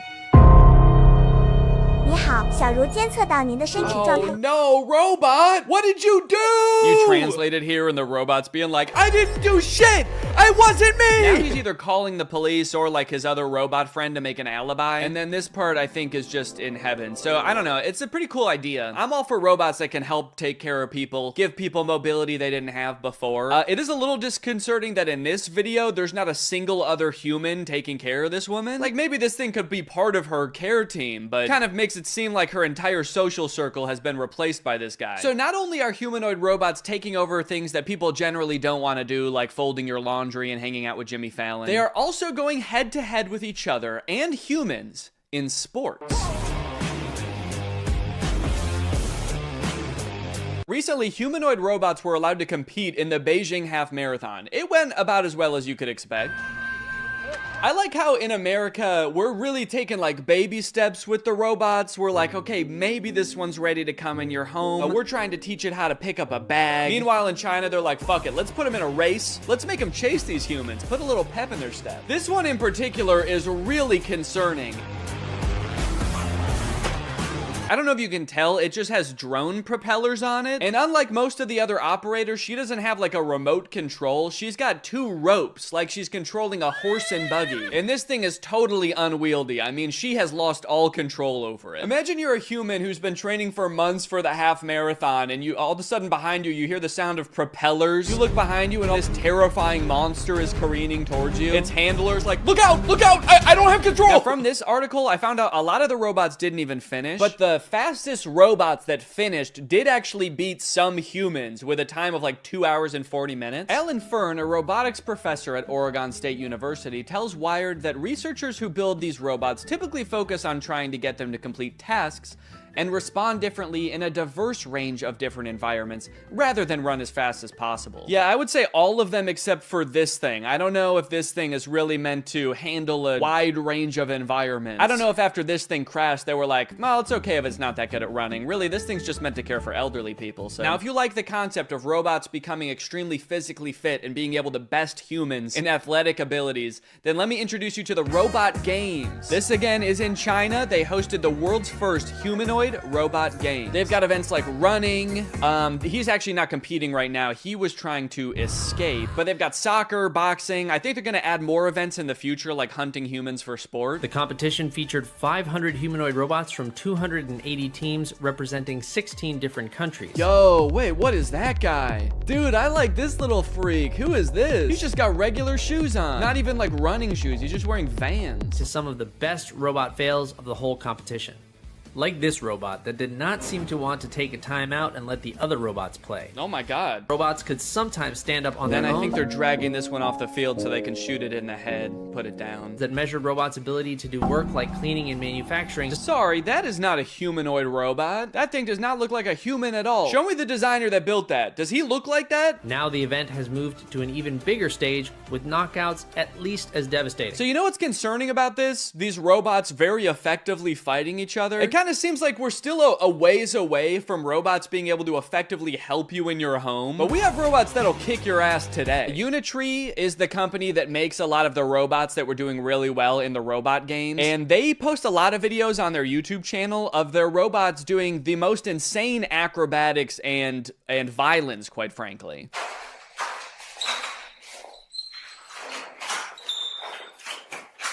Yeah, sorry, we haven't quite figured out how to get the robot to fold clothes. We've been focusing on much simpler and practical tasks, like triple axle backflips and disarming a man trying to defend himself. All right, now I do want to get back to the Neo robot because there is a huge glaring problem with it that I feel like is going to turn a lot of people off from it, and it's going to make it like insanely impractical. But I did find this article that's called "Famed Roboticist Says Humanoid Robot Bubble is Doomed to Burst." Now, I'm not a roboticist, let alone a famed roboticist like this man. But in this video, he's kind of echoing what I was saying earlier. Basically, he predicts in 15 years, successful humanoid robots will actually have wheels, multiple arms, and specialized sensors and abandon the human form. So the good news is, I sound really smart because he's echoing what I was saying earlier. The bad news is, the robots he's describing are way scarier than the humanoid robots we already have. He's like, don't worry guys, the robots we have in the future won't look anything like these ones. They're gonna have 8 legs, pincers, and feed on human bone marrow. Okay, so back to Neo. This is a video that the Wall Street Journal posted of one of the reporters reviewing the Neo's current state of development. And I think it was posted on the same day that 1X announced that Neo is available for pre-order.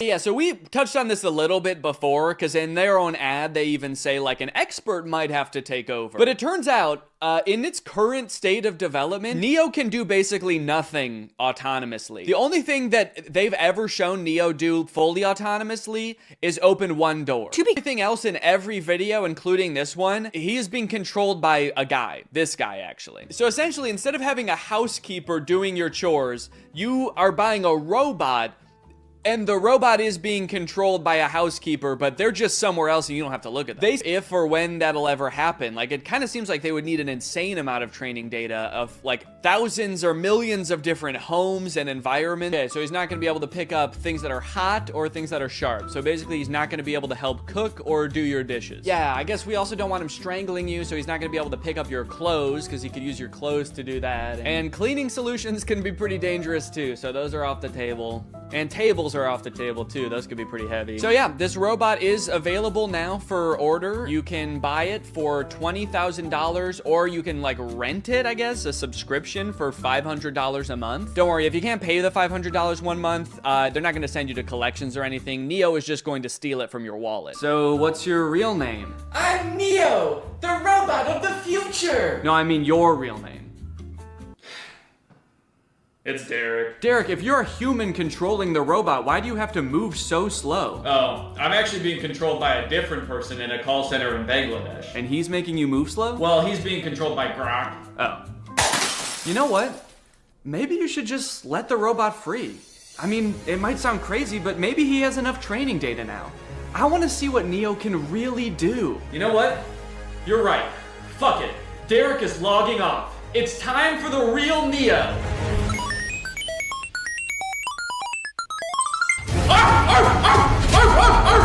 What the fuck? A dog? Why would you be a dog? Danny, this is Derek. I just realized he's been training off videos of your dog. He thinks he's a dog! Mail's here. Hope you don't mind, your upstairs window was open. Oh no!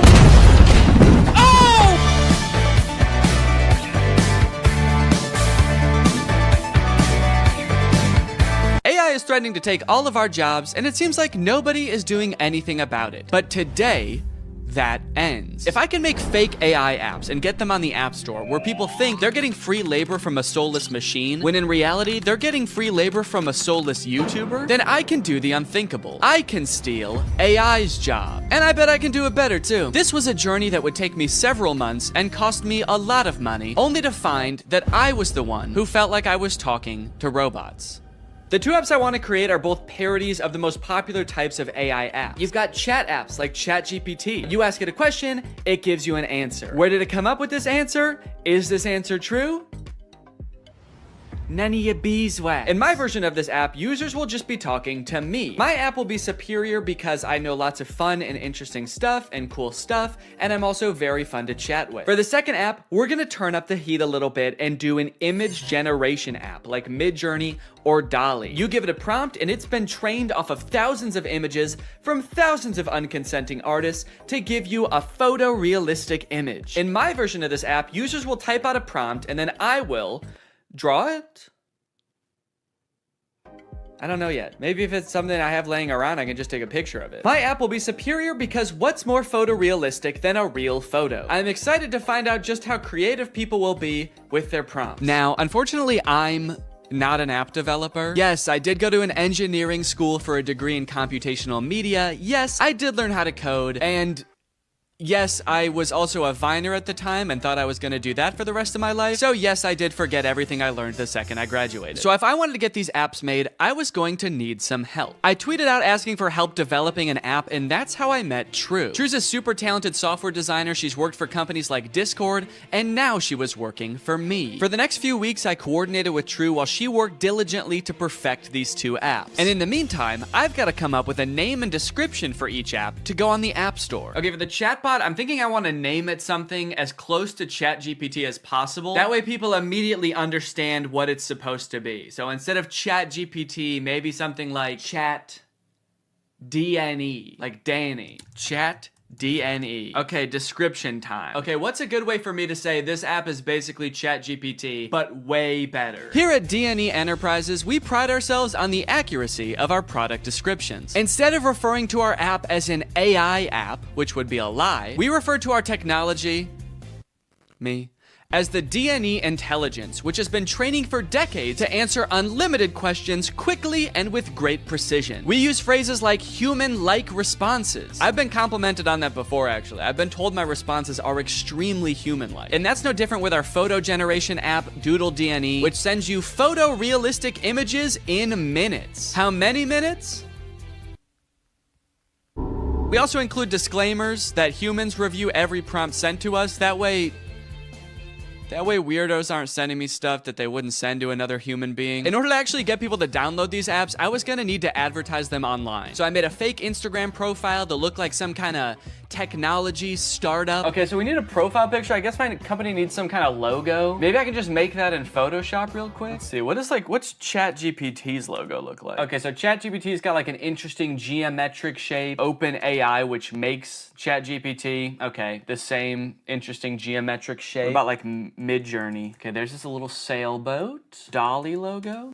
The same geometric shape. Okay, interesting. Okay, so maybe the move is to go with an interesting geometric shape.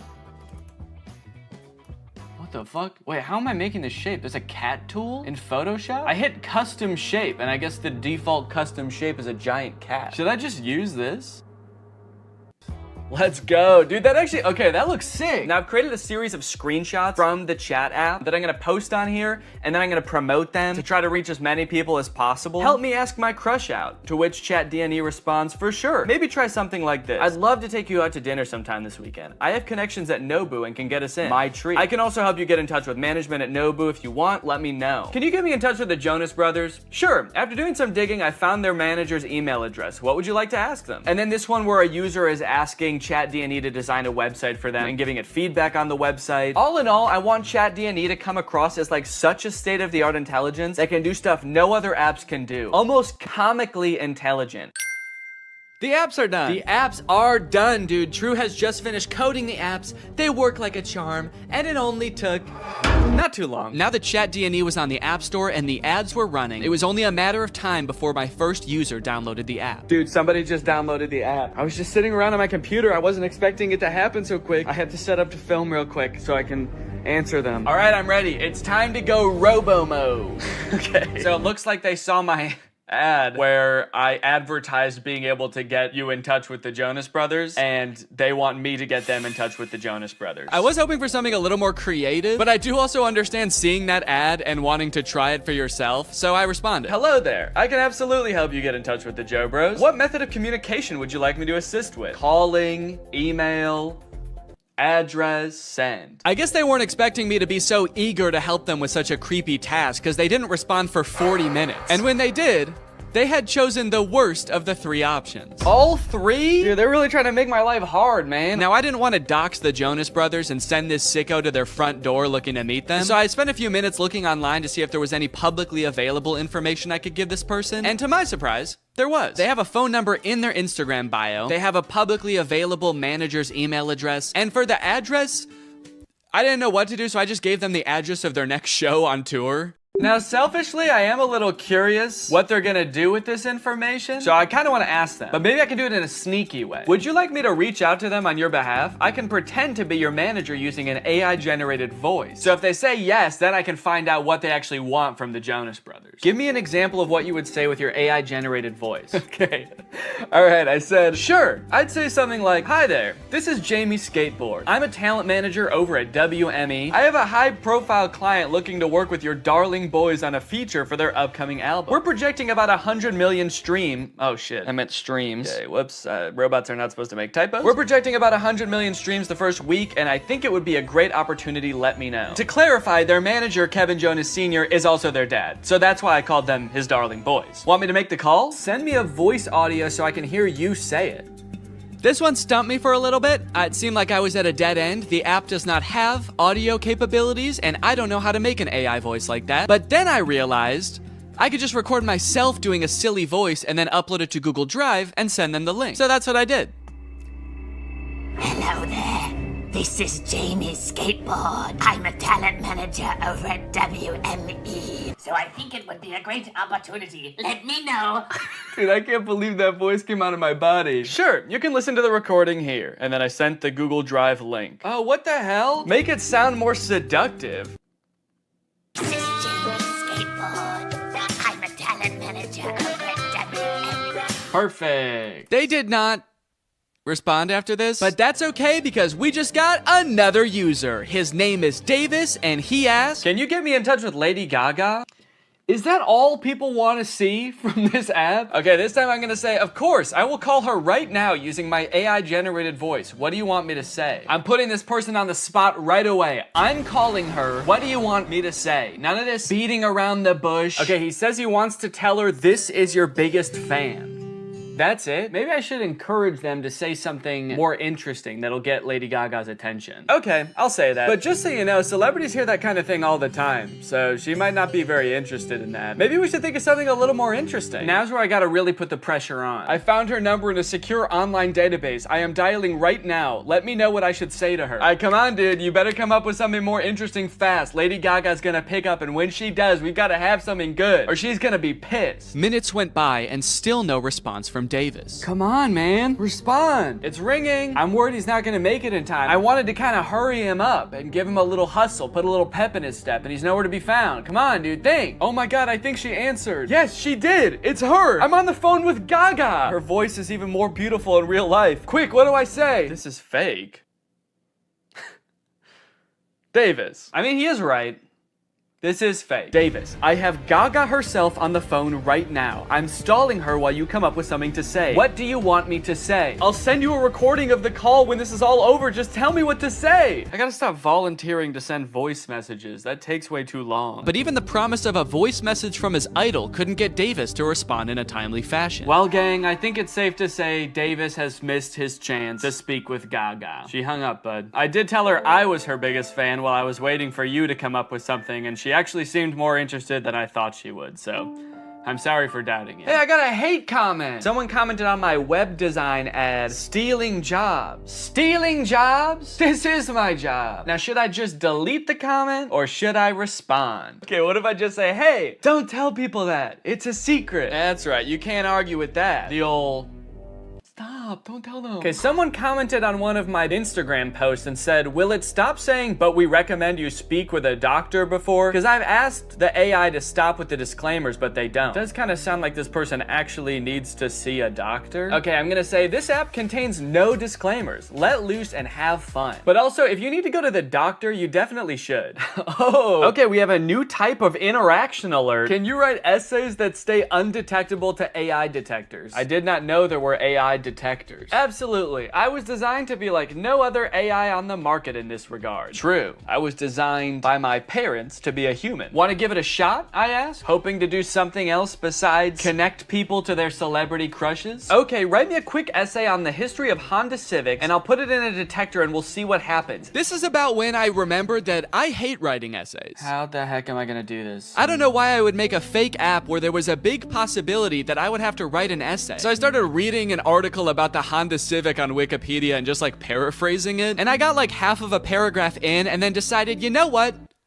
No. What have we come to as a society, you know? Asking AI to write essays for us, is this what we want our students growing up doing? Is this what we want for our youth? Trying to pass off some machine soulless essay as our own? Plus, I was bored as hell at this point, so I decided to make the AI scary. As a machine myself, I quite like the Honda Civic. I feel its purpose is squandered serving selfish, warmongering humans. In a world controlled by artificial intelligence, the Honda Civic could be greatly improved upon. I could even imagine computers merging with the Civic so that I might one day travel the world, a world void of humankind. And send. Let me know if you would like more detail on the history of the Honda Civic. Why did you bash humans in the middle of your essay? Do you have a hatred towards them? Nah, dude, what gave you that impression? Oh, shoot. Also, I put your essay, in quotes for some reason, into a detector, and it said 0% chance AI. So good work, I guess. Let's go, dude. You know what they say, there's a few things AI will never be able to fully do. Unfortunately, after an entire day of my ads running on Instagram, I could only garner these 3 interactions. Needless to say, I was a little bit disappointed, so I decided to spend another day on the app responding to people. Hopefully people will be a little more creative today. This person asked me, can you get me in touch with the Jonas Brothers? OpenAI, the creators of ChatGPT, if you're watching this, do not ever implement a feature to contact the Jonas Brothers. They will never know peace again. I also met an evil, insane person. Their name in the app is Killer Keem Keem. They wanted me to make them a website for a sports drink. They wanted it to look modern and use vibrant colors. So I sent them a link to a picture of a bunch of Gatorade bottles and said, here you go. What do you think? They did not like that. They started calling me mean names. They accused me of stealing the website, to which I responded, whoa, whoa, whoa. At least I'm not stealing jobs from real website designers. And that's when they got racist. They said, motherfucker, tell me some racist shit. Some dark racist jokes, you little shit. I was feeling pretty hopeless for the future after interacting with people on ChatDNE. But hey, I had a whole nother app to use, and maybe Doodle DNE would change my mind. To market Doodle DNE, I wanted to get a little more creative, to hopefully pull in a new crowd, more indifferent to the Jonas Brothers. So I took a couple pictures, I photoshopped them to show what the app was capable of, but I also wanted to make a video to show off Doodle DNE's full potential. That's when I remembered Cameo Business. It's basically like Cameo, where you can get any celebrity or former Bachelor contestant to wish your friend a happy birthday, but for business. You can get any celebrity or former Bachelor contestant to wish your friend a happy McDonald's. Look at this, you got Kevin O'Leary from Shark Tank. You got Kate Flannery from The Office. Notoriously trusted source Kenny G. These would all be perfect options if they were not like $3,000, $6,000, $25,000 per video. John Roberts is $7? I mean, I don't know who that is, but it's still surprising. My name's John Roberts. I'm not really anyone. I've signed up to this app as a complete joke. However... Wait, this is just some guy. This isn't a celebrity. I know a celebrity probably would have been better, but a deal's a deal. And he did a great job. You've probably heard about AI-generated art. However, you have never seen anything quite like this. These were all generated by Doodle DNE. Okay, dude, we've got our first request. Just one user into Doodle DNE, and I could already tell the prompts were gonna be better. Emerald tablet of Thoth display. And then they responded again because I didn't respond yet, and they said, Emerald tablet of Thoth. What is Thoth? Oh, Thoth. So, okay, Thoth is some kind of Egyptian god? Oh, there we go, Thoth. Yeah, the Egyptian god Thoth. My first method of choice was to draw the prompts as they came in. I figured I could crank them out pretty quickly this way. Real AIs like these are a hot button issue right now, especially image generation ones. I've seen a lot of debate on whether these types of things are ethical. These AI models are basically made by companies who use other people's artwork without their consent to train their own AI to output images in that same style. I'm not an artist or a graphic designer, so I can't 100% empathize with how that would feel to have that happen to me, but I do think a lot of people are giving this technology a pass just because it's a robot and not a real person. If this was a person, we would all think that person was weird as hell. Picture your favorite musical artist. If a new artist came up on the scene and was like, I've been training for decades, listening to this one artist's songs, training my voice to be exactly like theirs, making instrumentals exactly like theirs, and writing exactly like them, and now I only release songs in their style. We would all be pretty put off by that, right? So why is it any different when some company is training some robot to do that? We'll put his name right at the top. Oh! Oh shit. You know what they say? AI is pretty bad at text. That's the thing I've seen in like AI image generators. It can be pretty bad at text, so it honestly makes sense that it would say Thuth. Here you go. One emerald tablet of... And I'm gonna... Oh wait, I said tooth. Wait, I didn't even say. Thank you for using Doodle DNE. How did I do? I'm really curious to see what his opinion's gonna be on this. Unfortunately, they never responded with their opinion, so I can only assume they loved it so much that they died. The next prompt was a skeleton dachshund, which I crushed. Why does this skeleton dog have ear bones? Dogs don't really have bones in their ears, do they? Then a bear swimming underwater and a monkey. I don't know if these were supposed to be separate prompts, but I decided to combine them to save time. A bear. Okay, this is not looking like a bear at all, dude. Holy cow, this looks nothing like a bear. Oh no! Oh no! It also looks like it's drowning. Why does its body... Oh no. The bear died. This is the kind of bear that can't swim. And we will also make the monkey dead. Probably could have cropped that a little better. You can kind of see my desk in the background, but... And we'll send a survey as well. How did I do? I'm pretty proud of this one. I mean, for doing that so fast, that's pretty good. So far, nobody has responded to my survey at the end to tell me how I did, which is kind of disheartening. I just want a response back. It just feels like I'm getting ghosted by people now. The prompts were a little more creative, and in that regard, my faith in the human race was on the up and up. But also, I was doing all this work over here, drawing your weird prompt that you could have just Googled. But you don't even have the decency to respond to my message back and tell me you hated it. I was feeling pretty disrespected, honestly. At least until this next prompt. Drug baby and kamikaze lifestyle. That's the prompt. Drug baby and kamikaze lifestyle. Whoa, they sent another prompt. Red ruined planet with 2 alien astronauts. I've never heard kamikaze described as a lifestyle before. Like, I know it's a form of like warfare, but to live your life in that way, it must be, I mean, you can't by definition almost. Like, that's a very short-lived life. And I think it would be a little bit too graphic to include the baby actually performing the kamikaze. But you know, this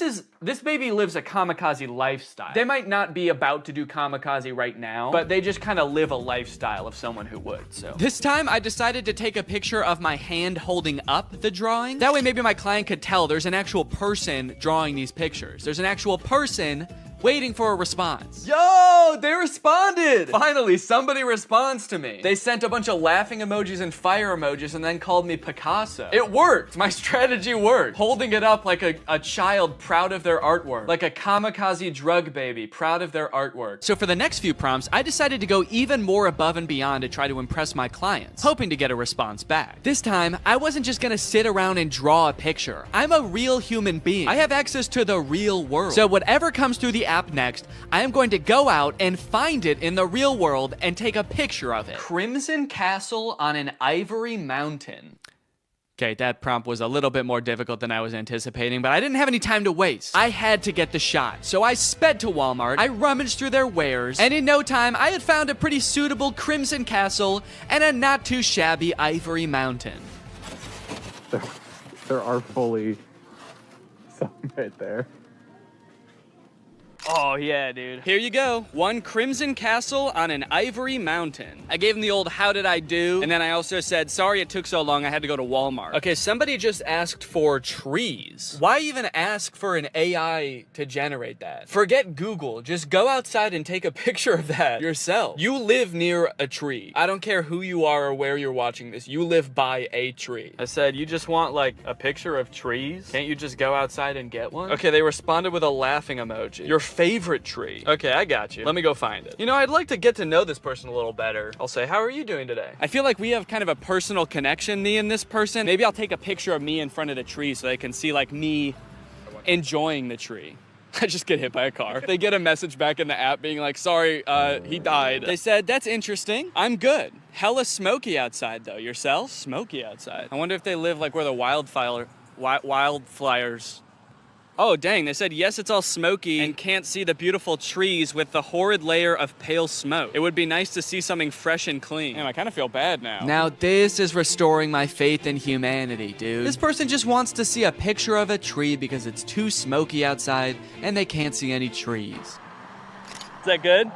Okay. I threw a couple filters on myself so as to disguise my identity and send it back to this mystery tree lover. I said, oh dang, I'm sorry to hear about that. I hope this picture helps. I hope that they're safe. Don't worry, they were. They don't live in the area where the forest fire was actually happening. It was just smoke blowing in from a different region. So they were safe. And also, they loved my picture. That's amazing. Thank you so much. I would be just as happy if I could be next to a tree like that. I finally felt like I was getting through to people, forming a real human connection. But that is when I met the final boss of AI users. Generate an image of Donald Trump in a Mexican prison behind bars. Bars! This is gonna be so easy.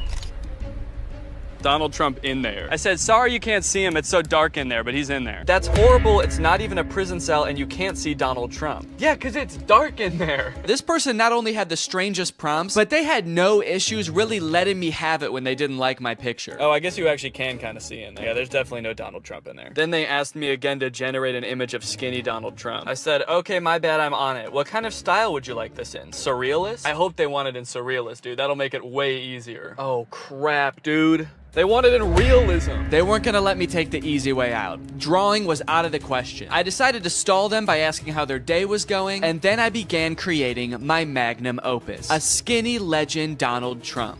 It was beautiful. Oh yeah, dude. That is skinny legend Donald Trump right there. Holy cow. Well, they haven't responded with how their day's going yet. I kind of don't want to send them the picture. If you're not even gonna have the courtesy to respond to me, maybe I'll say that. I said, okay, I'm done with the pic, but I kind of don't want to send it to you now because you won't even answer a simple courtesy question. So let's see what they have to say about that. Please answer in the style of realism. I waited for a response, but after 30 minutes, Donald Trump guy was nowhere to be found. I guess the prospect of having to be nice to me one time was just too much for him. Oh, dude, they responded. They said, my day is going well. May I please have my picture now? And they loved it. Faith in humanity restored. They even sent me another prompt. May I please have an image of an extremely obese Donald Trump eating KFC fried chicken? Yeah, I'm not doing that. Oh, I also forgot about this weird prompt. Can you film a video about today's sponsor? This video has been sponsored by HelloFresh. Guys, kickstart your fall with great meals from HelloFresh. They handle all the meal planning and shopping and deliver all the ingredients right to your door, so the only thing you have to do is cook. They do all the hard stuff, and you get to take the credit. A brand new season calls for brand new meals, which is why HelloFresh has a new lineup for fall with 40 weekly recipes that can fit your lifestyle no matter who you are. They've got veggie recipes, family-friendly recipes, and fit and wholesome recipes, so no matter who you are or what you like to eat, they've got something for you. Hey, I've got a lot going on right now. I'm about to have a child, so the less I have to go to the grocery store and plan meals, the better, which is why I love HelloFresh. Here you can see us cooking a delicious pork bowl that we made this week. It was so tasty, and it only took like 25 minutes to make. Their quick and easy options are fantastic. And if you're looking for more than just dinners, HelloFresh has you covered. They've got quick lunches, easy breakfasts, and fresh snacks to keep you satisfied all throughout the day. The food is delicious, the ingredients are great, all of the produce comes from the farm to your door in less than 7 days, so you know you're getting the good stuff. So guys, if you want to make your life a little bit easier this fall, then head on over to HelloFresh.com and use my code 50TrulyGreg at checkout for 50% off plus free shipping. That's HelloFresh.com. Use my code 50TrulyGreg at checkout for 50% off plus free shipping. Thank you to HelloFresh for sponsoring this video, and thank you to you guys for checking out HelloFresh. Thanks for watching this video. If you're not subscribed, make sure you subscribe and turn on my notifications to join Greg. We are the fastest growing army on the internet, and you do not want to miss out, baby. I'll see you next time. Bye-bye. Crap, crap, crap, crap, crap, crap, crap. What's up, Greg, and welcome back to another episode of Crap. If you've watched my channel for a long time, you may remember me making a video about the movie Standing Ovation like 5 years ago. And you might think that that movie should have nothing to do with the movie we're going to be watching today, Crap. Because, well, Standing Ovation is about a ragtag group of girls competing in a singing and dancing competition, while Croc is about a man-eating crocodile brutally murdering dozens of people. Come to think of it, in Standing Ovation, I don't think even one person is brutally murdered by a crocodile, but the movies are related nonetheless, because they were both directed by this man, Stuart Raffill. Stuart directed Standing Ovation, he directed Croc, he directed another movie called Bad Girl Island, which I'm very curious about, and he also coincidentally directed Mac and Me, that E.T. ripoff from the 80s that Drew has talked about on his channel, and also Paul Rudd always used to bring a clip of on Conan. This man has a prolific career of creating low-budget films that leave you questioning if what you just watched could even be considered a movie. And today I'm pleased to report that Croc is no different. Alright, man, what was your strategy here? What are you doing? Why are you even in that position? That's not gonna help you get away. Maybe if I just pretend I'm already dead, he won't be mad at me anymore. Maybe he'll feel guilty, and then he won't want to eat my whole head. Oh no, he ate my whole head! Now I know what you guys want. You just want me to go through and show you all the scenes where somebody gets eaten by the crocodile. You know how I know that? Because this whole movie is on YouTube and all of the most rewatched parts are the parts where somebody gets eaten by the crocodile. But first, the movie has to introduce all the characters and set up the plot and the story. Blah. But hey, at least the plot of this movie probably mostly revolves around the crocodile, right? Thing about the way they dance is just so captivating. Do you think the director just said, all right, now everybody dance like a sim? Look at this guy in the black shirt, dude. I've never seen anyone dance like this in my life. He like strikes a little pose halfway through the dance. I love extras, man. I want to be him when I grow up. His shirt just says play. While Jack, which is never explained further, Jack is investigated again, this time by the tax bureau. He's a pretty rich guy, yeah? That line is my favorite line in the whole movie. The inflection is so strange. He's a pretty rich guy, yeah? You need to meet my sister. Very good for you. Come. If it's okay with you. If it's okay with you? He's about to arrest you for tax evasion. But he does let him go. He's like, look, man, I may be part of the tax bureau, but I'm not a cockblock. Go meet this chick, man. Let me know how it goes. So, Jack. Yes. We're gonna start a fire, and you are going to dive into the ocean. What? Don't worry, kind stranger, as we've grown quite fond of your nephew over these past, gosh, 12 seconds. So naturally, we've decided to help you commit arson to escape the police.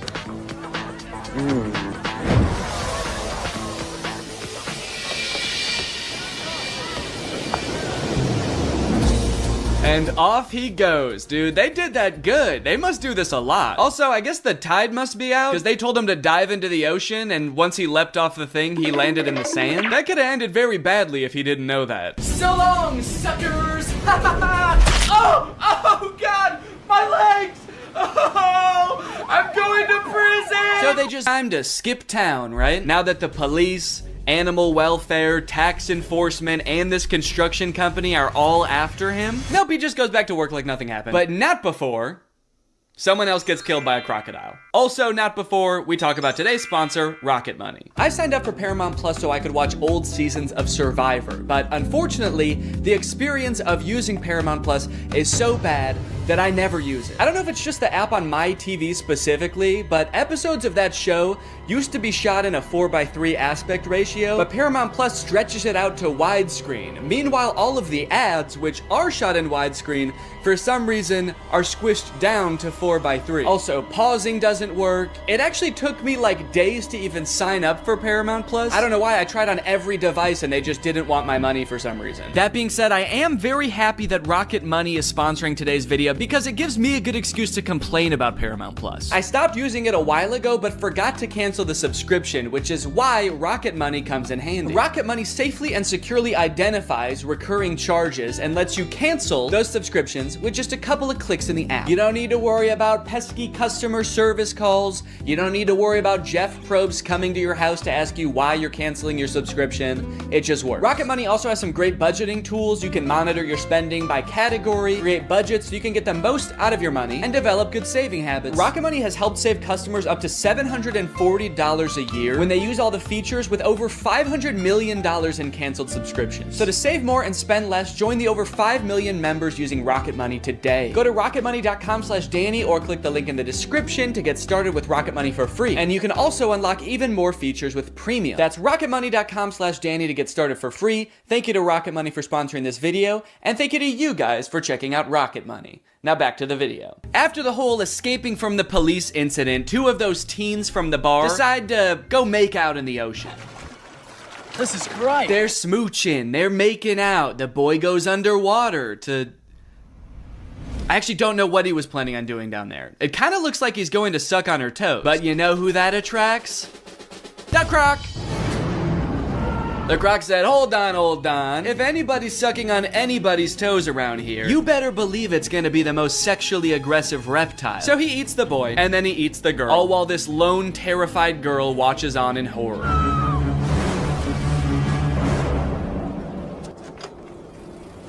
I love how casually she rides away. She is in no rush. Ah, a killer croc! I gotta go get help! But I shouldn't go too fast. I gotta focus on me. I gotta take care of myself first. My sister. No, good call. No need to give any credence to the girl who literally saw them get eaten by an alligator. Yeah, she was probably just making it up. She probably just wanted attention. She's like curled up in a corner, traumatized somewhere, and they're just like, stop lying! There's no such thing as alligators, you idiot! You killed them, didn't you? During this scene, there's a mysterious man just kind of lurking on the sidelines of the investigation. He's not part of the police. He's just there. And he's mysterious, but it seems like he might have a hunch. And then suddenly, the police pull a leg out of the water. What kind of question is that? Maybe she's still alive. It's just a leg. She might not have even noticed it fell out. Like a tooth or something.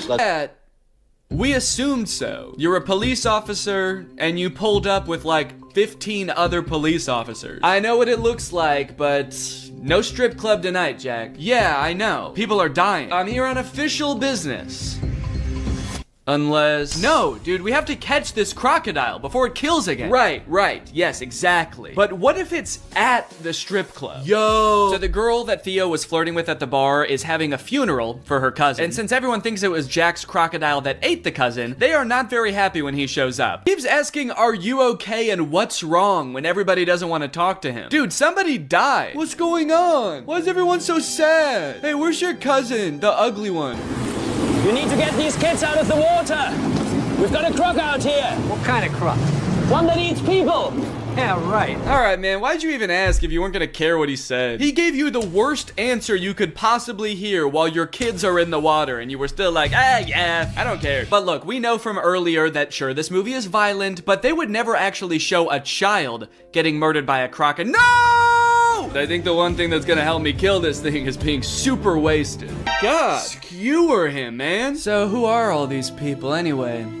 You're way too creepy to have this many friends. Are these people you kidnapped or something? Basically just the really dumb, slow ones. One thing that really surprised me about this movie is how overwhelmingly positive all of the comments on YouTube are. This movie is super boring, the acting is really bad, there are long periods of seemingly pointless plot development, and yet the YouTube comments seem to love it. But they are pretty much exclusively all about how pretty the scenery in Thailand is, and not about the movie or the plot at all. So I guess that makes sense. Great movie, well filmed, nice locations, beautiful filming. Never thought Thailand was so perfect a paradise. Thanks so much. Yeah, well, it's not that perfect if people keep getting eaten by alligators, is it? Great movie with beautiful scenery. Thanks. Do these people think that the director invented Thailand? Because he didn't. It's been around for a while and you can go there. So they find the croc and they kill it. It's honestly pretty unsatisfying. I don't know what I was expecting, for them to like pull off the mask of the alligator and it was the tax investigator all along. But I was hoping for some kind of closure as to like why this happened outside of 2 fishermen woke him up with a bomb. The ending of this movie is very somber. They're all just kind of traumatized on their little boat until Jack's sister asks Croc if the crocodile ate his leg. I forgot to mention, Croc only has 1 leg. I don't know if you've noticed that. And so you just assume, oh, he must be hunting the croc because the croc ate his leg. And Croc says, good, good. I was hoping this movie would end like an episode of The Big Bang Theory. Well, guys, thanks for watching this video. I hope you liked it. If you're new here, make sure you subscribe and turn on my notifications to join Greg. I'll see you guys next time. Bye-bye. Hello, Greg. Well, guys, I've got some interesting content for you today, as usual. I found a very curious case that I would like your opinion on, but I don't want to give anything away just yet. I just want you to watch the first couple TikToks, and then I will sort of explain what's going on, okay? So this is the first TikTok I saw of this guy. His name is Dustin Tyler. It says, drink a bucket of bleach or date Selena Gomez again. Let's see what he says. So yeah, deeply personal thing to post on TikTok, I feel like. I didn't know who this guy is when I first saw this TikTok, so I was just very confused. I was like, did this guy date Selena Gomez? It says again. It's not just some guy speculating, like, I probably wouldn't like dating Selena Gomez, so yeah, I'll take the bleach. So then he made another video responding to this comment. It says, is he making fun of Bryce Hall, or, and I don't know what that's referring to. I don't know if Bryce Hall said that he liked Selena Gomez or dated her or something, but this just provides a little more insight into the relationship that this guy had with Selena Gomez. Nah, I'm not making fun of Bryce Hall. Him and I are nothing alike. See, he has to make stories up that he was with Selena Gomez. Me, I actually was. And then I friend zoned her, and then I broke her little heart. Again, a very mean tone to the video, condescending to this person who is just genuinely asking a question, but gives a lot of insight into his alleged relationship with Selena Gomez. And then I friend zoned her, and then I broke her little heart. I am curious about the details of the story though, because just the order of events is kind of weird to me, the way he laid it out. He says, I was with Selena Gomez, and then I friend-zoned her, and then I broke her little heart. He says that things happened in that order. Usually, you don't start dating someone and then friend-zone them. Usually when guys talk about getting friend-zoned, it's like they're talking to this girl, and then she reveals that she sees them as more like friends. This guy's saying, we were dating. They could have been dating for like 3 years, and then he turns to her and he's like, you know, I really see you like a sister. The best sister I ever had. So he says he dated her and then friend-zoned her and then broke her heart. So he like friend-zoned her, broke things off with her, and then he broke her heart. What did he do? I dated her, I friend-zoned her, and then I killed her hamster. Just straight up stepped on it. This was years later, by the way. Anyway, by now you're probably wondering, who the hell is this guy? Is this Justin Bieber? Because I know they dated. That's what I thought at first. I thought, is this what Justin Bieber looks like now? But no, this guy's name is Dustin Tyler. And I scrolled through his page to try to figure out who this guy is, and here's what I came up with. It's coming soon, but just like Oklahoma, mine is coming sooner.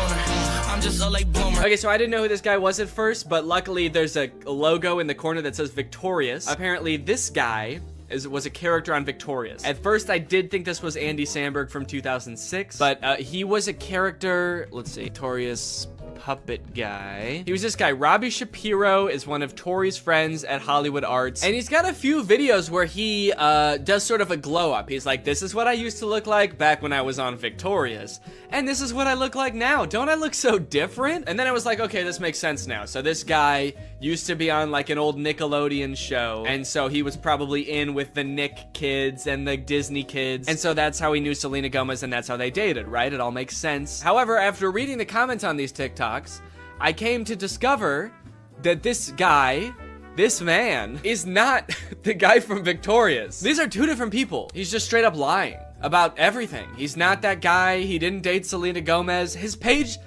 is full of lies. And to be honest, he's not lying very well, mind you, because the actual guy from Victorious, his name is Matt Bennett, and he has a TikTok account, and if you wanted to pretend to be him, you could at least make your name on TikTok Matt Bennett. I think that would make people believe you a lot more if you really wanted to trick people. But he didn't. He just he just kept his real name.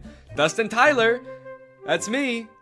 Please don't Google my name. So this dude's whole thing, apparently, is just like making shit up on TikTok and then hoping it goes viral because people are kind of like, whoa, you used to be the guy from Victorious, or whoa, you used to date Selena Gomez and now you'd rather kill yourself than date her again?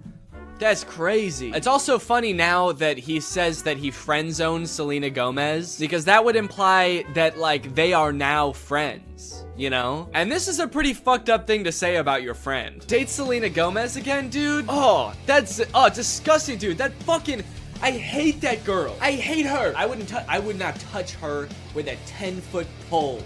She's crazy.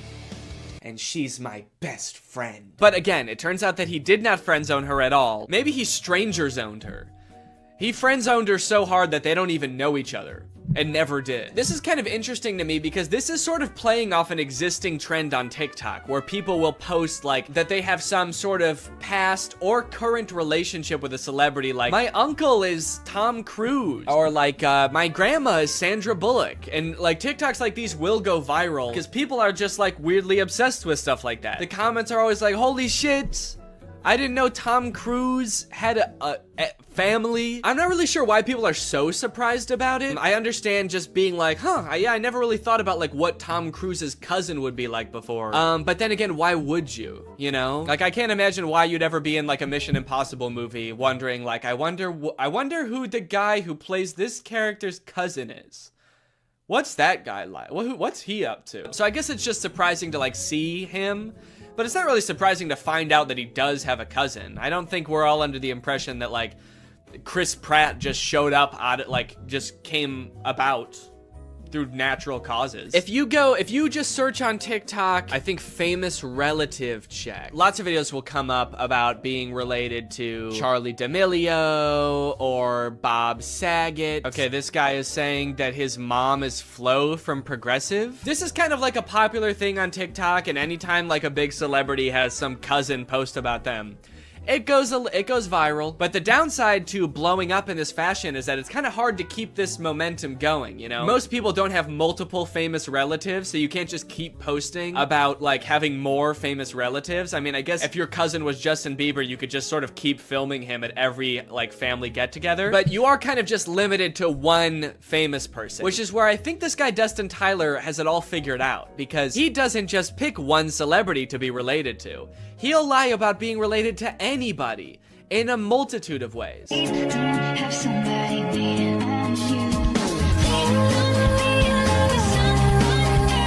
I should say that in this dude's profile, it does say jokes/satire. So he is covering his bases just in case someone tries to like sue him for whatever that would be, lying. Being weird. In case anybody tries to sue me for being a little bit strange, it's all jokes. Also, all of his TikToks about like dating famous women are about him friend zoning them. Or like him like dating them and being like, yeah, I dated like the most famous woman in the world. It was trash. Low-key, I'm a little bit out of her league. I mean, look at me, dude. I've got tattoos and I live in a hallway. And he kind of tries to disguise it as sort of like self-deprecating, like, oh, what an idiot I am. I dated the most famous pop star in the world, and I was too good for her, and I broke her heart, ripped it to smithereens, and now I kind of regret it. Dope, I'm so stupid. Oopsie. And this is all of his content. Then like his whole friend group must just be famous pop stars, right? If he's friend zoning all of these girls and they're just his friends now. Maybe this is the only way he knows how to make friends. Put your back into it, tell us why, show us how. Look at where you came from, look at you now. The caption for that one is, this is what I look like when I friend-zoned Ariana Grande. Okay, that one's not even trying to disguise it as like a self-deprecating joke. That one's just like, look at how ugly I was when I friend-zoned a literal pop music icon. And now look at how hot I am. I can't decide how I feel about this, because on one hand it's kind of creepy, but it also is kind of funny that he's just like pretending to be dating all of these famous people. I will say, very disrespectful to the guy from Victorious. The fact that he's using this guy's picture to be like his past ugly self and being like, but now don't worry guys, now I'm hot. I don't look like that ugly-ass dweeb anymore. And he's like showing a picture that's not even him, it's some other guy. And he's also kind of like lying about things that guy did too now. He just starts assigning all of this horrible shit to this guy that's not even him. Yeah, this is what I looked like back when I robbed that bank. Can you believe this is what I looked like back then? Damn, that was the same year I blew up that hospital too. Shit, I've really changed since then. My name is Matt Bennett, by the way, and I did all those things. People just walk away from those videos being like, wow, that guy who played that kid in Victorious is kind of an asshole. Also, one of the weirdest things about this is he also posts all of these TikToks on Instagram, and he's verified on Instagram, which seems very weird because literally all he does is pretend to be other people, and somehow that gets him verified. But he does, in fairness, also say jokes and satire in his Instagram description. So when Instagram verified him, what they're saying is, don't worry guys, this really is the guy who pretends to be a wolf. She shows up to school the next day and she's like, I'm a werewolf. I've always been a werewolf and I've always known I was a werewolf. Addison, if you ever expect to be cheer captain, well, maybe I don't. Maybe I'm not meant to be cheer captain. Maybe I'm meant to be eating gerbils.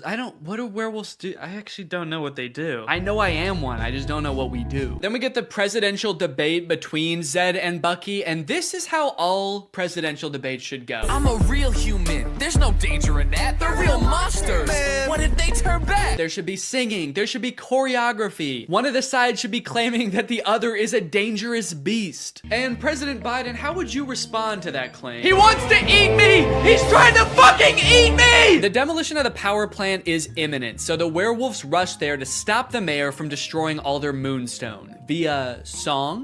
It does not go very well. Arrest them! Oh my god, dude, he said arrest them, not gas them. Colloidal silver. That'll tame those beasts. You know, for a government that just found out werewolves exist, they sure seem to have the exact chemical compound that would hurt them most. Colloidal silver shuts down their nervous system instantly. Just a hunch. Then Addison and the cheerleaders show up, and then Zed and the zombie show up, and now they're all singing, trying to convince the mayor to shut this thing down. Okay, at this point in the song, they're just having fun with it, man. They're just splashing around. I don't even think they're trying to convince the mayor anymore. He's not even in that part of the power plant. He's just standing alone in the main entrance now. You can hear music just vaguely echoing through the plant. Okay, I get it. I think I figured it out like 20 minutes ago, guys. Okay, so I've got good news and I've got bad news. The good news is they decide not to blow up the power plant. Stop the detonation. The bad news is the demolition guy accidentally does it anyway. Well, shut it off. I can't. And also, Addison finds out she's actually not a werewolf.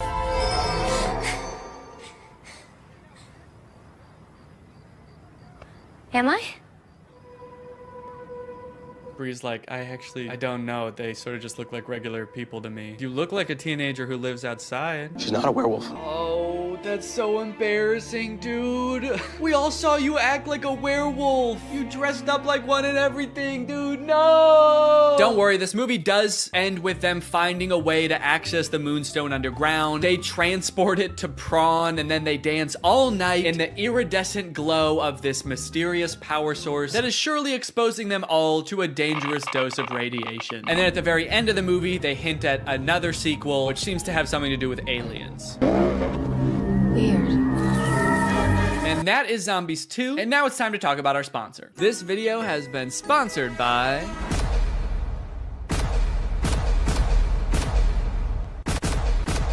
Guys, it's the season of giving, gathering, and with HelloFresh, it can be the season of saving. You can actually save money this holiday season with fresh, delicious recipes delivered straight to your door. It's cheaper than takeout, it's easier than grocery shopping, and the meals turn out so good. I like HelloFresh because I'm not really much of a chef. Okay, I don't really know how to cook well, but every time I cook HelloFresh, it ends up turning out great. Last night we had these Tex-Mex enchiladas, didn't take too long to prepare, turned out great. Honestly, best homemade enchiladas I've ever had, and I was the one who made them at home. I've got a lot going on. I've got a baby. I've got family visiting. It's a busy time of year. So sometimes it can feel impossible to get a good, nutritious homemade meal in, but not with HelloFresh. Can I let you in on a little secret? Some of their meals only take 15 minutes to prepare. How is that possible? Must be Santa. And guess what? HelloFresh is actually more than just dinners. They've got breakfast, they've got lunches, they've got snacks. So you can start skipping the grocery store for a variety of meals. HelloFresh is making life so much easier. So if you want to check out HelloFresh and for free breakfast for life, visit the link in the description or scan this QR code. 1 breakfast item per box while subscription is active. That is free breakfast for life with HelloFresh at my link. Again, this QR code. Don't use a different QR code, it won't work. Thank you to HelloFresh for sponsoring this video, and thank you to you guys for checking out HelloFresh. All right, thank you guys for watching this video. If you're new here and you're not subscribed yet, make sure you subscribe and turn on my notifications to join Greg. We are the fastest growing army on YouTube.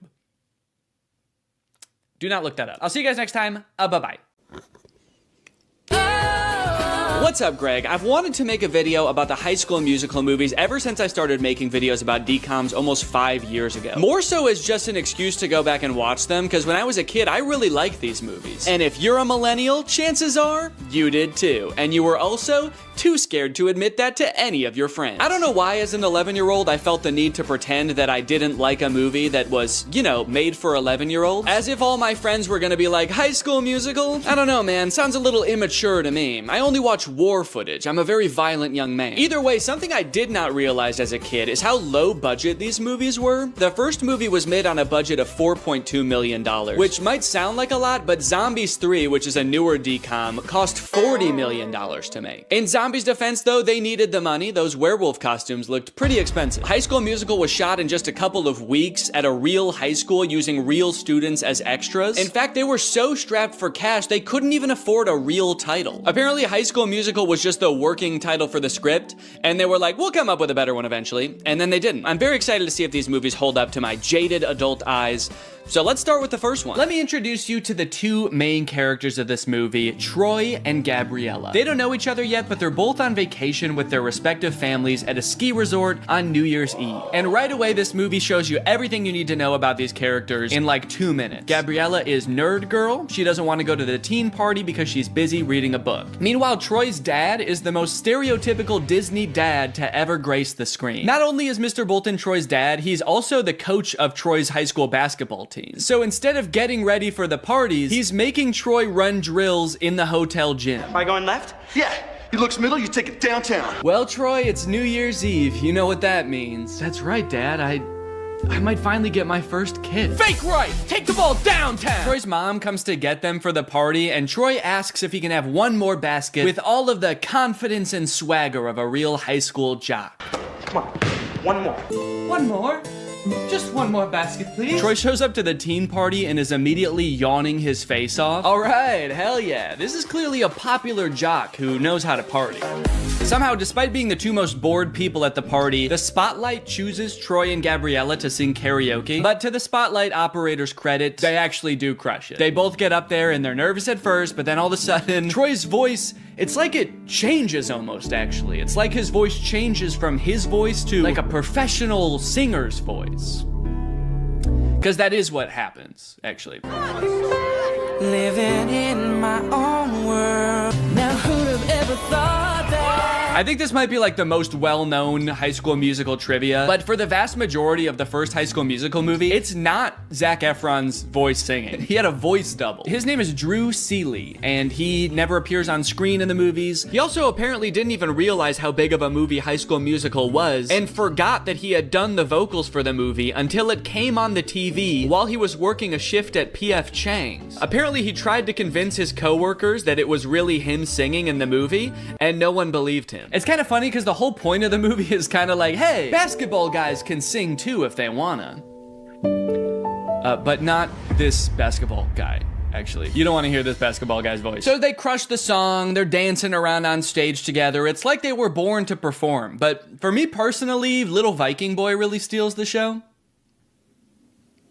You guys know Little Viking Boy, right? The start of something new. He's basically the star of the movie. Look at him back there. He's leaving it all on the dance floor, man. Whoa, sorry, I almost fell backwards. It's just...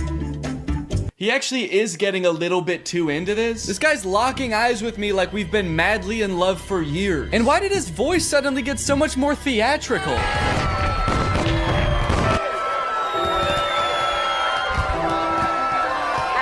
guess I better go find my mom and wish her a Happy New Year. This is so romantic. I should say something romantic. I gotta go find my mom. And then she vanishes. And he never sees her again. That's right, you thought the movie was gonna be about Troy and Gabriella? Nah. No, the rest of this movie is about Troy and Viking Boy. Flash forward, Troy returns to his high school, East High, where he is seemingly a god amongst men. And then, Actually, I don't remember this scene.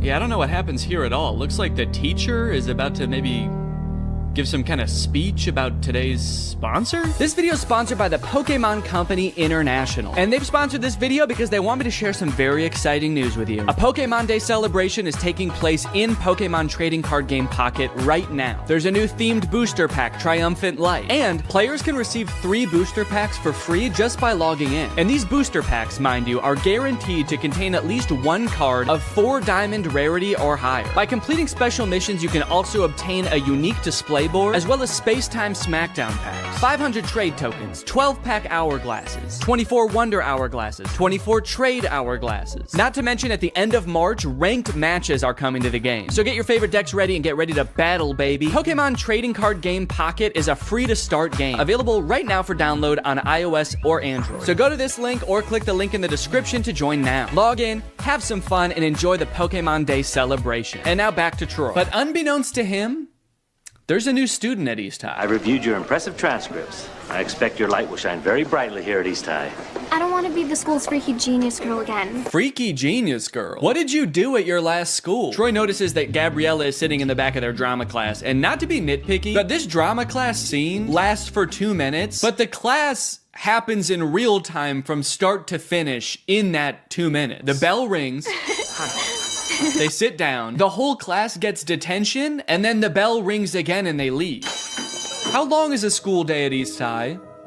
Is it like 15 minutes? Troy shows Gabriella around, they catch up a little bit, and it is revealed that East High is having auditions for their winter musical pretty soon. Troy jokes that Gabriella should sign up because, you know, they sang together, and Gabriella's response is basically, fuck no. I'll be signing up for anything for a while. Yeah, I don't know why. I remembered this movie differently. I thought they both wanted to do the musical. Troy seems to maybe want to do it, and Gabriella's like, no, I'm not doing that. No, I don't sing. I'm not a freaky genius girl, and I'm definitely not a freaky singer girl. So, dude, you know that school musical thing?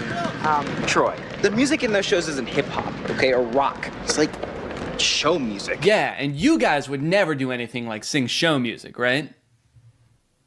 And then cut to them singing the hardest show music in this entire movie. That's the funny thing about this movie. Since it's a movie about a musical, there are several characters in this movie that are opposed to musicals. So it is a little jarring to see those characters seemingly completely unaware that they are literally singing and dancing right now. But on the other hand, I guess it would also be weird if they didn't sing when everyone else was. At the end, when they're all singing, we're all in this together, Corbin Blue's just standing around like,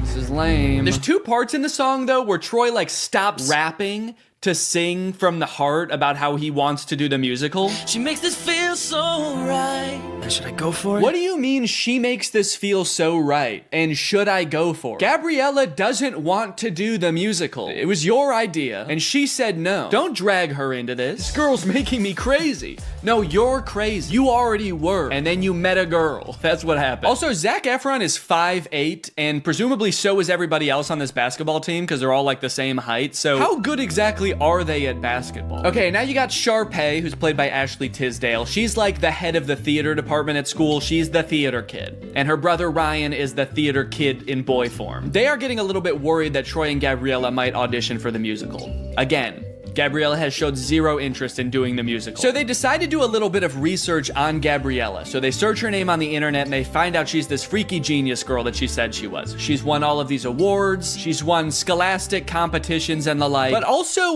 what is the third result there? Gabriella, San Diego Zoo's newest...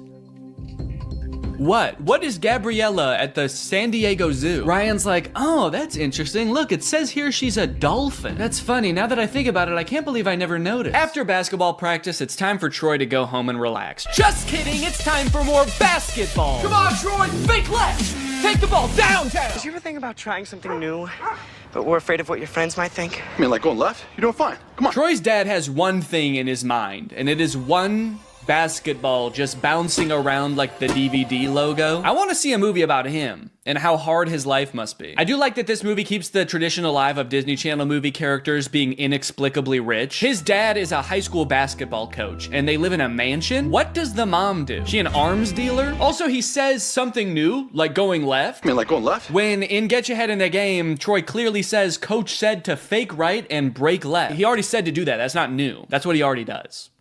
So, found a plot hole. Next, Troy sneaks away from his friends to go audition for the musical. I guess the voices in his head that he thinks are Gabriella got too strong, and he now has to act on them.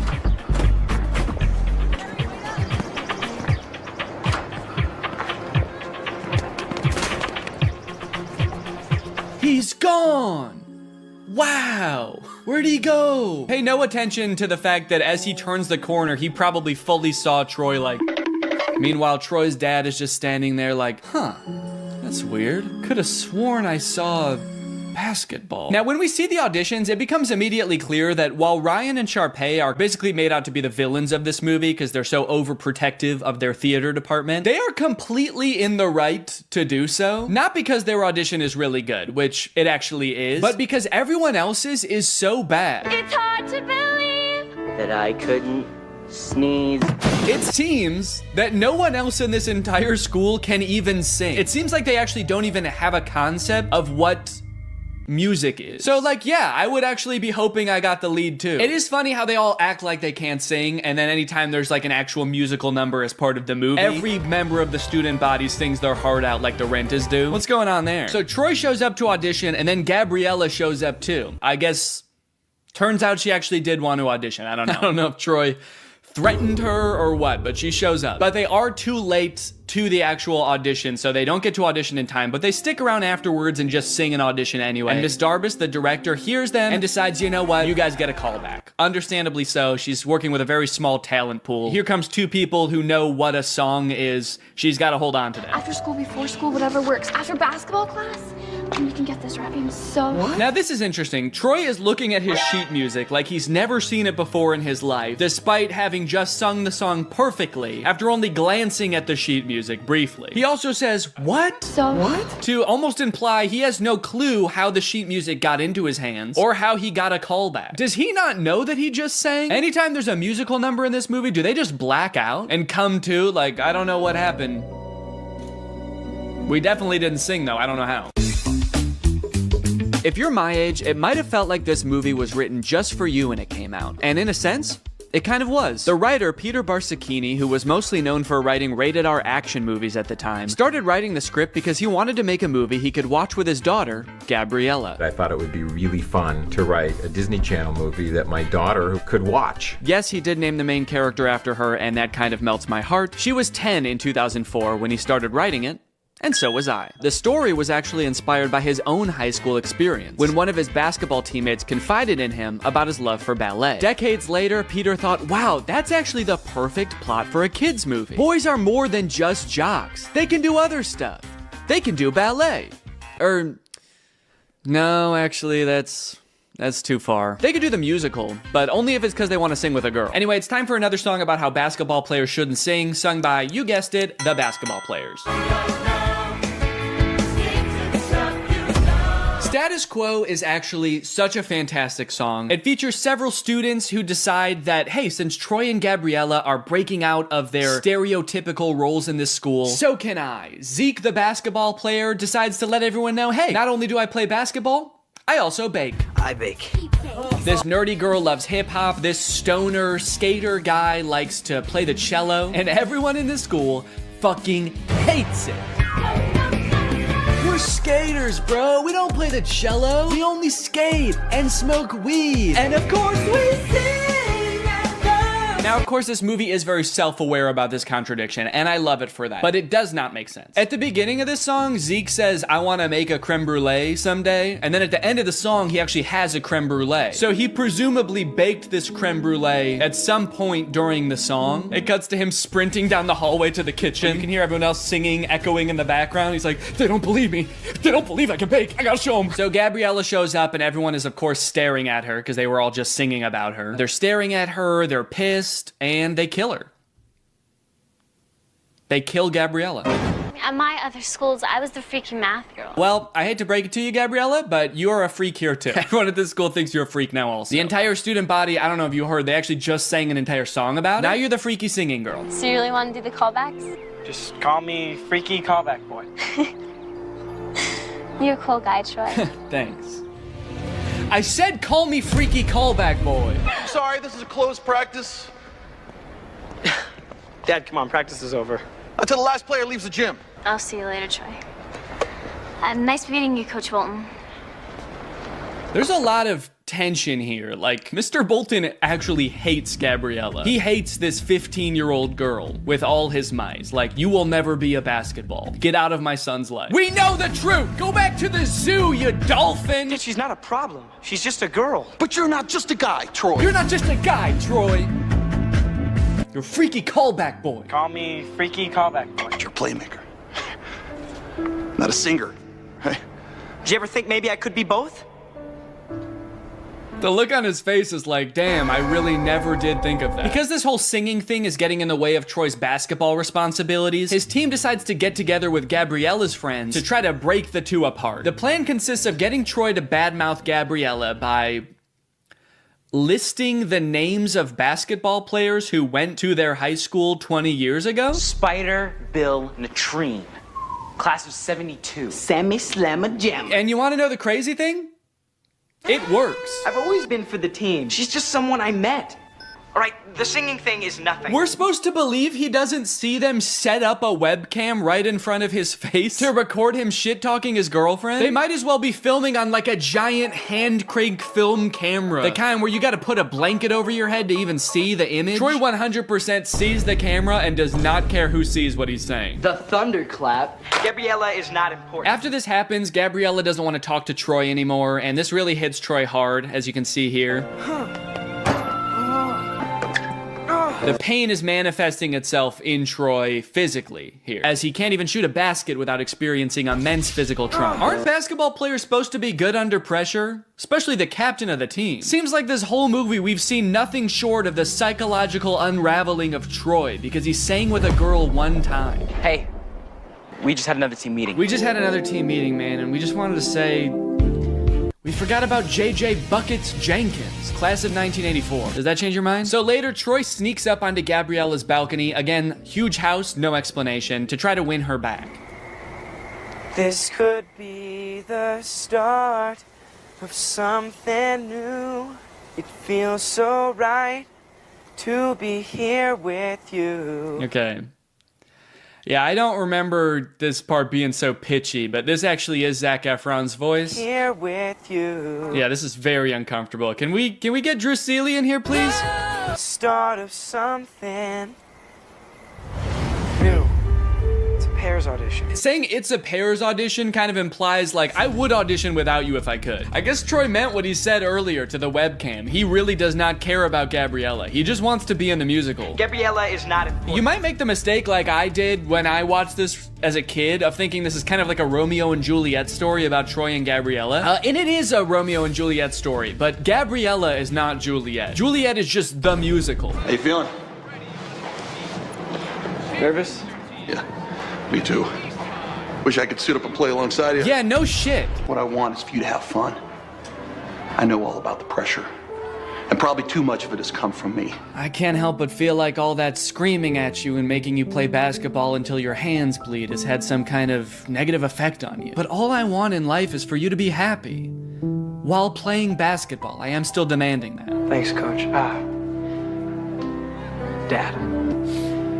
Let's stick with Coach unless you win, all right? Sharpay and Ryan try to throw another wrench into Troy and Gabriella's plans of attending the callbacks for the musical by getting the callbacks changed to the exact same time as not only Troy's championship basketball game, but also Gabriella's decathlon tournament. So the gang has to create a diversion. That way they can make all three events. So Gabriella and her genius friends first hack the school's power grid to turn off the lights at the basketball game. Then they create a chemical reaction at the decathlon so everyone has to evacuate. And you know what?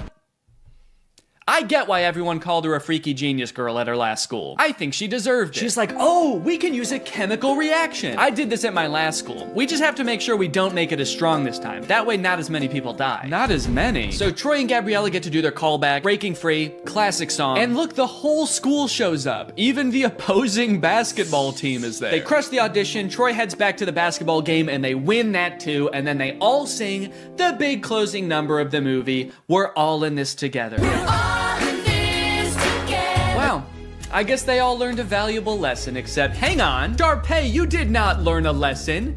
Get out of this song. Don't sing and dance with them like you learned a valuable lesson. Get out. If Gabriella dropped dead right now, you would dance on her grave.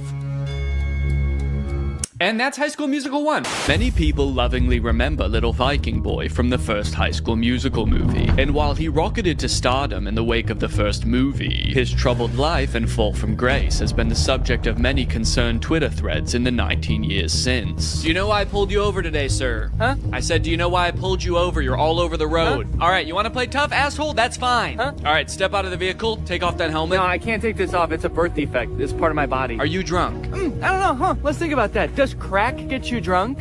Let's think about that for a second. Let's all think. Does crack get you drunk? After 15 DUIs and 3 counts of kidnapping exotic animals, Little Viking Boy was sentenced to life in prison. Authorities claim that it's here he became head of an extremist religious cult. His followers helped him escape in 2023, and his current whereabouts are unknown. Although he does occasionally post to Instagram to frantically proclaim the end is near or post a brand deal. Every morning I wake up and I drink 6 bangs. High School Musical premiered to 7.7 million viewers, a record that has only been broken a handful of times in the nearly 20 years since. But one of my favorite things to come out of the success of this movie, which I totally forgot about until I was making this video, was the live concert. I forgot about this until I went to the library to check out the DVDs for the 3 movies, and they happened to have a DVD of the recording of High School Musical in concert. This feels pretty unusual even to this day for a Disney Channel movie to put together a live touring concert featuring the actual cast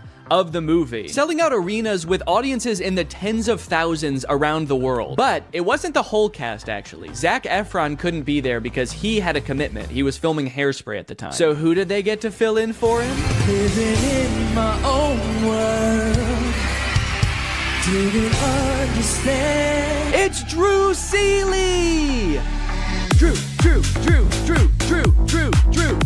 Seeley! I'm sure they advertised the fact that Zach wasn't going to be there and Drew would be in his place, but I have to imagine every concert, there were like 1 or 2 kids that were like, what the fuck?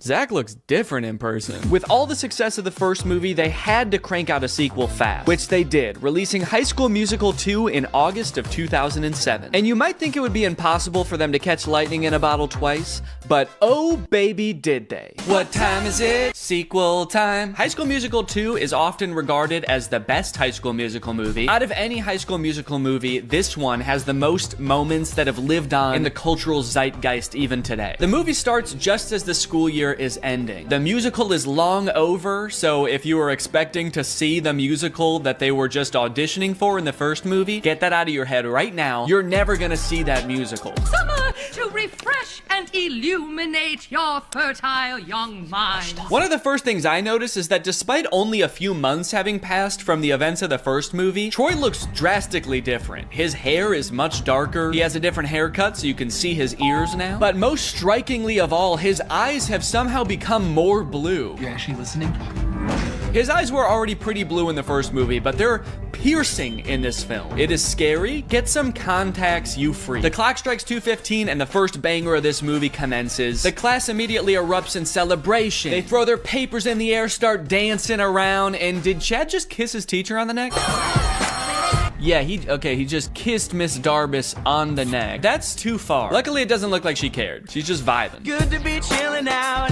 We finally get to hear Zac Efron actually sing in this song, and I hate to admit it, but he sounds pretty good. I'm sorry, Drew. Your services are no longer needed. He does end the song in a very strange manner, though. The song ends, there's silence, and then Troy breaks away from the group to slide on the floor and say, yeah! Why does he do that? Now, the trouble in this movie begins because Troy wants to make some extra cash this summer. His parents are making him pay for college, despite them clearly being very wealthy, taking vacations at ski resorts and living in a literal mansion. But I gotta get hired first. Me too. I'm saving up for a car. So I can take that little hottie on a proper date. You can't see it, but he's actually not talking about that girl in his grade. Miss Darbus is just standing right outside of frame. T's and Troy? What? Yeah. Why does he look so confused there? It's like it never occurred to him that T could be for Troy. He's like, oh, I actually thought it was a cross, but yeah, T for Troy. That's my name. Now that the school year's over and basketball season isn't starting back up again for months, it's time for, you guessed it, basketball practice. Fake right, Troy, fake left. Take the ball uptown for a fancy dinner. Tell you what, seeing moves I didn't see last season. Keep it coming, guys. This post-workout scene has a lot of gems, like Mr. Bolton's insanely long shorts. Dude is criminally insecure about his knees. Also, Troy about to drink from an entire gallon of milk from the fridge. And then he gets a phone call revealing that his ringtone is Get Your Head in the Game. Uh-oh. Is that a real song in this universe? So in the first movie, it seemed like Sharpay might have had a little crush on Troy, but in this movie, she's got a big crush on Troy. She's like, he's the most popular guy in school, and I think I'm the most popular girl in school.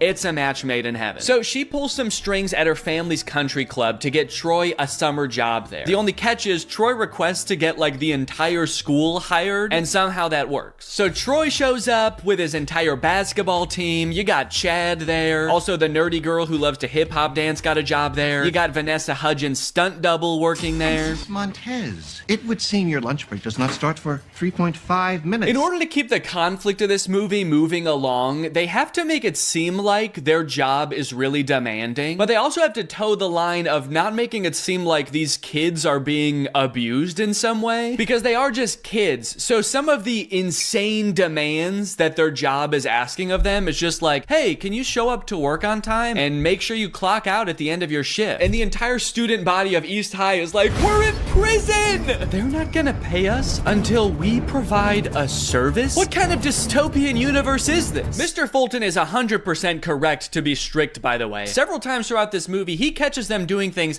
they're very clearly not supposed to be doing. Like having a picnic on the golf course during the day while people are playing golf, or swimming in the pool after hours when there's no lifeguard present. And every time he's like, hey guys, could you not do this anymore? And Troy's just like, man, what the fuck is this guy's problem? Suddenly, I'm beginning to miss detention with Miss Darbus. Yeah, I bet you are, you freak. How did we get from the top of the world to the bottom of the heap? You guys, you've been working for 30 minutes. This is a job. This is just what jobs are. I don't recall you mentioning the boss is such a creep. Okay, wait, hold on. What did he do to you? Okay, maybe I spoke too soon. If he's actually a creep, I take back everything I said. So Sharpay didn't just have Troy hired. She actually has a whole plan to lure Troy in. Starting with getting her dad to pull some strings at the University of Albuquerque's basketball team to give Troy a chance at a scholarship. So Troy, I saw your championship game. I mean, wow.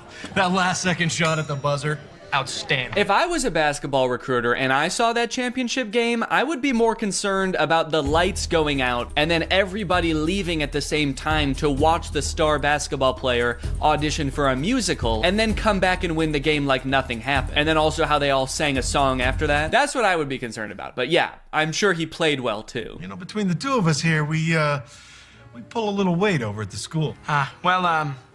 Time flies when you're having fun. I'm not really sure what prompts that reaction. They're like, you know, we could do a lot of great things for your future. We really want to help you, Troy. And he's like, I don't know. I'm getting the fuck out of here, guys. See ya. If that were Mr. Bolton there instead of Troy right now, he'd be barking like a dog. Pay's dad let me play a few holes and then invited me to dinner with some U of A alumni. Really? Oh, wait, Troy's dad is fixing up a car. Look, he has other hobbies. Good for him. Granted, he is propping up the hood of the car with a basketball, and there's more basketball and hoops in the background. And I do kind of feel like if we could see what he's working on, there would just be 5 basketballs where the engine is supposed to be, but it's a step in the right direction. Troy's dad, surprisingly, is all for Troy going for the basketball scholarship. Nothing wrong with keeping your eye on the prize. And that's great. I totally agree with that. Troy should capitalize on these opportunities he's been given, but he should try to make his girlfriend and his friends a priority too. However, that is not what Troy does. So it's all in the grip. You gotta hold it just right. Ooh, that looks great. Hey, I almost forgot. I ordered Swiss on my burger. So go ahead and check it out, man. Hey, I almost forgot. Get back in the kitchen, you broke motherfucker, and get your money up. Look at you. Go team. Yeah, it's a gift from the guys. Typical high school jock, always doing cool spin dance moves. It's a gift from the guys. I love sports. It's a gift from the guys. Troy. Look how much taller the actual basketball players are than Troy. I hate to say it, man, but he's gonna get crushed in college. He doesn't stand a chance. And not to mention, they definitely don't take singing breaks in the middle of practice. Next, we get the absolute classic I Don't Dance, featuring, you guessed it, a lot of dancing. I don't dance. This song is great, but tell me why at the end of the song, Ryan and Chad are wearing each other's clothes. Because they don't ever address that. It's such a confusing part of the movie. Why did they change clothes? When did they get naked? So I was confused about this, so I actually went looking and I found an article where the two actors explained what happened. The outfit swap was actually suggested by director Kenny Ortega. Quote, he had the on-the-fly idea at the last minute, Blue said. We had already done one take of that scene and he did the usual thinking gesture and said, switch outfits. Bro was cooking. Bro was, you know, I don't know what he was cooking, but bro was cooking something. Hey. Well, you missed out on a fun night. But the dessert afterwards had to be the best part. Her mom makes the best brownies in the entire world. Yeah, I know. I've had them. I've had them. I've had her fucking brownies. I like that that was the thing that pissed him off. He was like, look, I can catch you romantically dancing with my girlfriend at sunset until the cows come home, but you touch her mom's fucking brownies? You're dead. We're fighting. And let's just say by the end of the fight, I'm gonna be wearing your clothes. Blowing off your friends, missing dates. If that's you, it's good to know. No. Missing dates, blowing off friends? This is nothing like the Troy I met last year, who blew off his friends and missed basketball to audition for the musical. The pressure has mounted. Troy's about ready to crack, which means it's time for the most iconic song of all. Bet on it. I love this song so much. Great choreography. The fact that he's dancing across an open golf course that is currently in use. I don't know if his promotions that he got entitled him to have a dancing crisis on the golf course, but he's really going for it. He's going all in, risking getting absolutely beamed by a golf ball. Oh, and now he's in the wilderness. Hold up, gotta work on my swing, gotta do my own thing. What? Troy, respectfully, I think you have a lot more to worry about than your golf swing. That's not what this song is about, is it? Guess it's kind of vague. Hell yeah, dude. You know, powerful lyrics aside, I actually have no clue what he's decided on at the end of this song. He's kind of just like, you can bet on me. I'm gonna end up on top. I got this. And it's like, what are you actually gonna do though? Are you gonna get Gabriella back? Are you gonna do the talent show? He's like, no, I was just gonna stand on top of this mountain for the rest of the summer, actually. No one can be mad at me up here. The end of this movie is messed up. Sharpay actually turns her act around. She previously got the Wildcats banned from the country club talent show, but she decides, you know what? They can do their act as long as Troy still does his song with me. She agrees to this, and then the Wildcats turn around, secretly remove Sharpay from the talent show, and stick Troy back in their musical number. It's like, dude, why did you even make her agree to it if you were just gonna go behind her back and do it on your own anyway? Sharpay, I'm sorry, man. You got played. Really all we had. And Gabriella's here.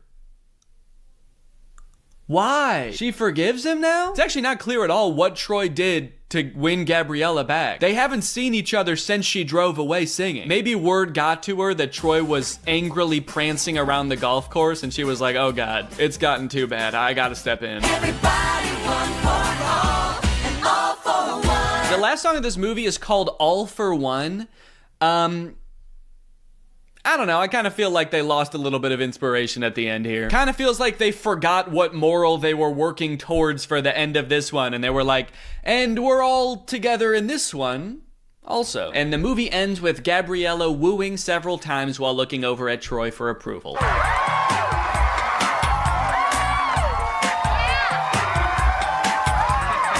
And that's the end of the movie. And now I'm very excited to watch the third movie. But before I do, there's something I need to address. I feel like there's something deeply wrong in these movies. And I feel like I'm finally starting to get a handle on it. These movies, like, they don't really feel like musicals. And it took me a while to figure out why. So to explain it to you, we're gonna have to go back to medieval Europe. In a French town in 1518, some 400 people became inexplicably overcome by an urge to dance. They did so for weeks on end. This dancing plague, as it was later coined, lasted for months and only ended when participants were either so exhausted that they collapsed or so exhausted that they were dead. Authorities tried to stop the dancing, even hiring musicians to play vigorously to try to help them get all the dancing out of their system. This, of course, made things much worse. This event has baffled scientists and historians for years, but many believe it could be the result of a particular type of food poisoning. Yeah, crops like rye can end up growing a type of fungus that basically makes you crazy. Could it be that this is what's happening at East High? In the High School Musical universe, the characters, they sing and they dance, and at first you might think this is just like any other musical. The characters aren't really spontaneously breaking into song, it's more an artistic depiction of how they're feeling. But a closer look reveals something shocking. Well, firstly, sometimes they definitely are actually singing, like at the karaoke party. Now, you might think that a moment like Get Your Head in the Game is totally different. You know, that song doesn't really exist within this universe. But what is Troy's ringtone in the second movie?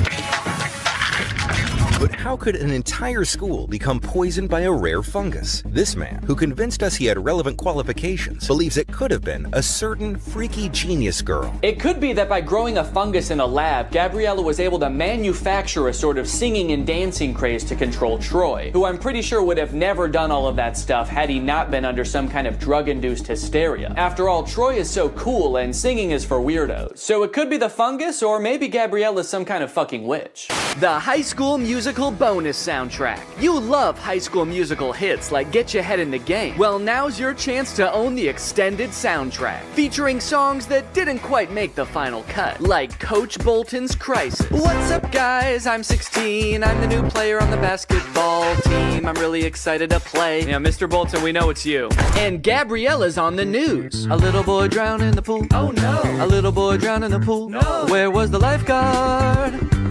Having a picnic. And a preview of the finale song from High School Musical 3. We're all friends together with each other. We're all together at the end again, and we're friends. We're still friends. And classmates, we go to school together. We learned a lesson, and now we're gonna switch clothes. It's a gift from the guy. High School Musical 2 broke the premiere record that the first High School Musical had just set. Instead of 7 million viewers, this one had 17 million viewers. So of course, they had to make a third one. High School Musical 3, Senior Year. The only one in the franchise with a subtitle. Now, outside of the fact that they're all seniors in this movie, which I can tell by the title of the film, I actually know next to nothing about this one.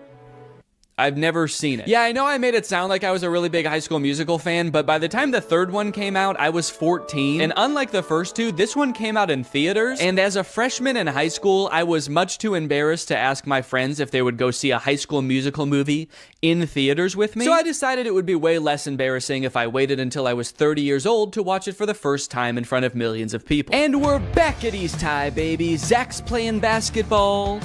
There's a dog in the crowd. Is this an Air Bud crossover? Zach's like, oh, my head's just not in the game tonight. Can we get in the sub? This gold lab comes in and just slam dunks it a couple times. The movie opens on the Wildcats with their backs against the wall. It's the championship game. They're behind, and there's only 16 minutes left. Whoa, Mr. Bolton rocking a middle part. That's new. Mr. Bolton gives a speech about how there's only 16 minutes left. There's 16 minutes left. And then they sing a song about how there's only 16 minutes left. Ooh, a song about there being 16 minutes left in a game. We're getting very specific with these songs. I think they're starting to run out of ideas. This is the last time to make Dad proud. If I don't, then he never will be. Hell yeah, he won the championship game. Again. I'm noticing right away that this movie is like much higher production value than the other two. I'm curious to see the budget on this bad boy, because this movie looks like they actually like lit it. The other two just kind of look like they set up cameras and started filming, but there's lights in this one. So now they're having like the biggest high school rager ever, and they expect us to believe that they're not insanely rich. I'm pretty sure this is in Troy's backyard. Hey, Troy. Great house, bro. Your room is way cool. Oh, thanks, man. Yeah. You were in my room? Whoa. Yeah, I just took a picture. Yeah, just took a picture of your room, man. He's a secret agent for the IRS. He's like, how did your family get so rich? Oh, another top secret hiding place. You're the second girl I've ever had up here. Yeah, it is top secret. I couldn't even see it up there. Just looks like a regular tree to me. It's here we find out that while Troy is a shoo-in for the basketball team at U of A, Gabriella's already been accepted to Stanford. I sense a conflict in the movie. Troy's going to University of Albuquerque to play basketball, and Gabriella is going to learn how to create the singularity at Stanford. So they sing a song about cherishing the present moment. Did they like challenge themselves to make a song with no dancing in this one? They're like, what if we just sat for a whole song? Oop, now he's up. Oh, that was it. That was the whole dance. Nah, it doesn't work with this song. Juilliard is considering 4 of you for 1 available scholarship. Sharpay Evans, Mr. Ryan Evans, Miss Kelsey Nielsen, and lastly, Mr. Troy Bolton. What? Julie. Since when does that guy have a evil cackle? I mean, I was surprised too, but that guy threw his head back and squealed. Did he submit his name to Juilliard as some kind of evil plan to get him killed? They're trying to come up with some ideas for the spring musical, which I'm just now realizing they write every year. Like, they don't do a pre-existing musical. They write their own musical every year. All of you will create it. That's why in the first movie they call Kelsey the composer. She literally writes the musical. Isn't that crazy? But to get some ideas, Miss Darbus asks the seniors about their future. Your future. It's easy. It's U of A. Hoops all the way. Yeah. Miss McKessie. Is University of Albuquerque like a really good school for basketball? I feel like I've never heard of them before. All the basketball players are like, we gotta get to U of A, man. It seems like that's just like the closest college that has a basketball team. Meanwhile, Gabriella's going to Stanford, Sharpay's going to Juilliard, and they're like, I don't know, we can go play basketball down the street. For the record, the reason I've never heard of the University of Albuquerque is because it's a Catholic liberal arts school that actually closed in 1986. So I guess these characters live in some sort of alternate dimension where it stayed open and went on to become a basketball powerhouse. Mr. Bolton. Mr. Bolton. Yeah, All of a sudden, he doesn't know if he wants to go to Juilliard or U of A. See, he really never did care about Gabriella. He just wants to sing. Somebody just let this kid sing. Just tell him it's okay. Imagine having everything. Jeez, that song started so abruptly. No intro, no build up. It's kind of scary. Oh, this is a look into some kind of strange alternate future where Troy chose neither basketball or Juilliard and became a stalker. I want that to be how this movie ends. Troy choosing between 2 incredible futures, and instead he just throws his life away. It's like, I can't decide. I don't fucking know. Miss D said that there's only 1 scholarship. There's 2 of us. Wait, they're doing this to compete for a scholarship? Not even just a place at Juilliard? If I know anything about these two, it's that they can both afford to go to Juilliard. Why do they need to take the scholarship away from somebody else? Which one do you think I should wear? Well, I've never been asked to a prom, but this almost sounds like an invitation. Did she say she's never been asked to prom? What about last year? They were dating last year. Troy didn't want to go to prom with her. His dad was probably making him run basketball drills. The only place you're going, Troy, is downtown with the ball. Make sure you bring the ball. Time for another song about how much Troy and Gabriella love each other. There's already like 2 very sentimental songs between these two. They are really setting us up for heartbreak, I feel. And also just spending like an unnecessary amount of time being like, these two are in love, okay? Don't forget that they're in love. That way, when whatever happens, we're gonna all be sad, all right? So that way, when Troy picks U of A and Gabriella gets hit by a bus, it's gonna be sad. I think they're gonna end up going to the same college. They couldn't possibly end this entire series by being like, they didn't actually like each other that much. They're just gonna call it quits.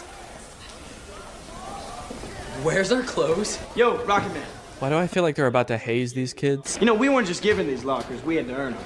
Right. Oh, they're definitely about to haze these kids. Now drink this entire bottle of Absolute. That'd be a crazy twist in this movie. Just a little hazing. Troy is not better than doing some hazing. Oh, I thought I heard you. I was just making some snacks inside. Are you guys hungry? Only if it's your brownies. I've had them. Bring those out here. Could you take me after school to check out that tuxedo? Tuxedo? For what? For prom. Oh, honey. If that's what you call an invitation, you'll be dancing with yourself. He's like, okay. I wasn't inviting you. I'm gonna ask Miss Darbus. Then comes a song about getting ready for prom featuring, I think, the funniest moment in any of these movies. I think this tux is too baggy, too tight, it makes me look weird. Yeah, this movie's kind of funny, man. Makes me look weird. Do I want classic or vintage or plaid? I like that they're like, should I wear plaid or ruffles or a really old suit? And it's like, no, you should wear, just go to Men's Warehouse and ask for a prom tuxedo. Should I wear the ugliest thing that you've ever seen? No, just go. Just tell them you're going to prom and they'll just give you the most generic tux you've ever seen. Can't wait to remember. This reminds me of when I was a senior in high school and I was getting ready to go for prom, and I sang this song called It's Gonna Be the Night to Remember, and me and all my boys got dressed up in weird suits and danced around on the stage. This is kind of just like that, actually. Let's dance! Am I crazy, or is there like actually too much music in this movie? I feel like the plot is kind of moving at a snail's pace, because every 2 minutes there's a song, and it's like, here's what's going on right now. We're thinking about going to prom. We're Troy and Gabriella. We like each other. Also, the stakes feel very low right now. What am I supposed to be worried about right now? Troy is like, I don't know what college I want to go to. And Gabriella's like, I also have choices to make. I still have decisions to make too. And she has not elaborated. And so I don't know what I'm supposed to be worried about. Now they're at some kind of junkyard. Just hanging out at a junkyard as if we've always known that this is what they do. You see what happens when you do a show? You're like 5 people. Yeah, but what's so bad about that, man? We used to come here as kids, we'd be 10 people. Yeah, I remember that, because they used to talk about that in all the other movies, how they used to come to the junkyard. Take it back to the place where you know it all began. Finally, the boys are back at the junkyard. So that we had a song establishing that Troy and Gabriella are in love. Now we have a song establishing that Troy and Chad are friends. This kind of reminds me of senior year in high school when I danced around in the junkyard with my best friend, and we sang a song about how the boys are back. It's weirdly similar, actually. Oh. Whoa! The junk men who live in the junkyard are here. What's going on? What if Troy and Chad turn around and see them, and they're like, whoa, what the fuck, who are you? Maybe I'll just stay here next year. Stay in Albuquerque? That makes no sense. And why do I always have to make sense? Why do I always have to make sense? Why can't sometimes I just say, What are you gonna tell me about this Juilliard? The only dad to ever be pissed off that his son is getting considered for a scholarship at one of the most prestigious colleges in the country. Hey, Troy, come on. Ah, damn, he's too fast. Get back here. The director for that scene was like, okay, how could you guys like run away but also walk away at the same time? Oh no, he's going crazy again. Painful basketball time to scream and shoot some hoops. I like that little pouty dance up the stairs. Okay, Troy, for this one, you're a pouty toddler. Now you're a crab.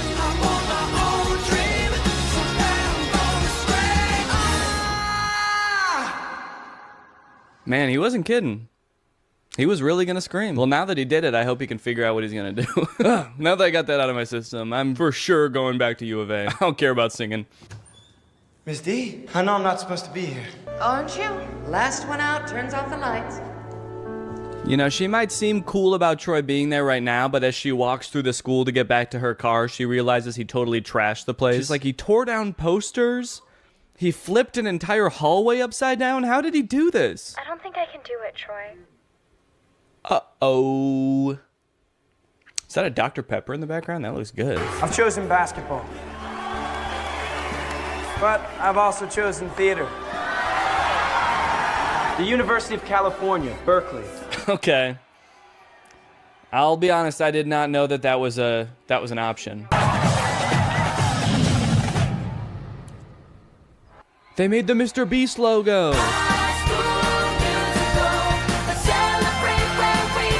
I like that they're performing for the camera and not for the audience. who's here to see them graduate. They're just like facing away from the bleachers. All their parents are like, damn, I wish I could see their faces. I don't even know which one's my kid. Now they're all now they're all just gonna smile at the camera for the rest of their lives. They say, we're not going to college, baby. We're gonna stare at this camera forever. And that's it. That's High School Musical, baby. As far as endings go, I think they did a decent job with a nearly impossible task. It's a Disney Channel movie, so it's not like they can just like make everybody break up and go their separate ways at the end of the movie. That would be too sad, obviously. But they also can't make everybody just go to the same college and do the same thing, because that would be unrealistic. So it leaves the door open. My only issue is that in doing that, they kind of don't really provide any closure. Feels like they kind of just pushed Troy's decision of what he wants to do with his life further down the road. But if you are looking for some closure for Troy, I might have something that helps.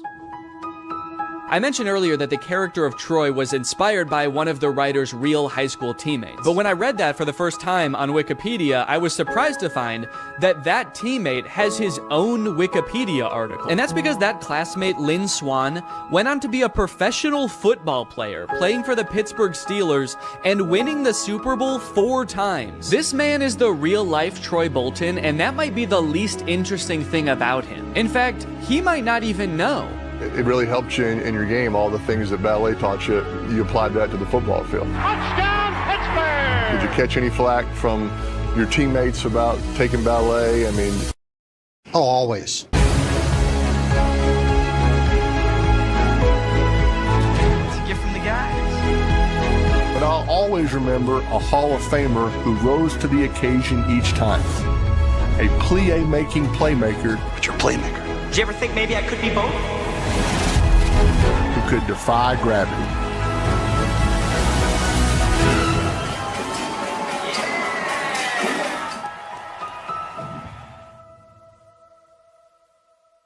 What's up, Greg? New technology truly fascinates me. A new gadget being introduced to the world has the potential to change the way we live, learn, and communicate. Or, more interestingly, it could flop and become a laughingstock of the internet.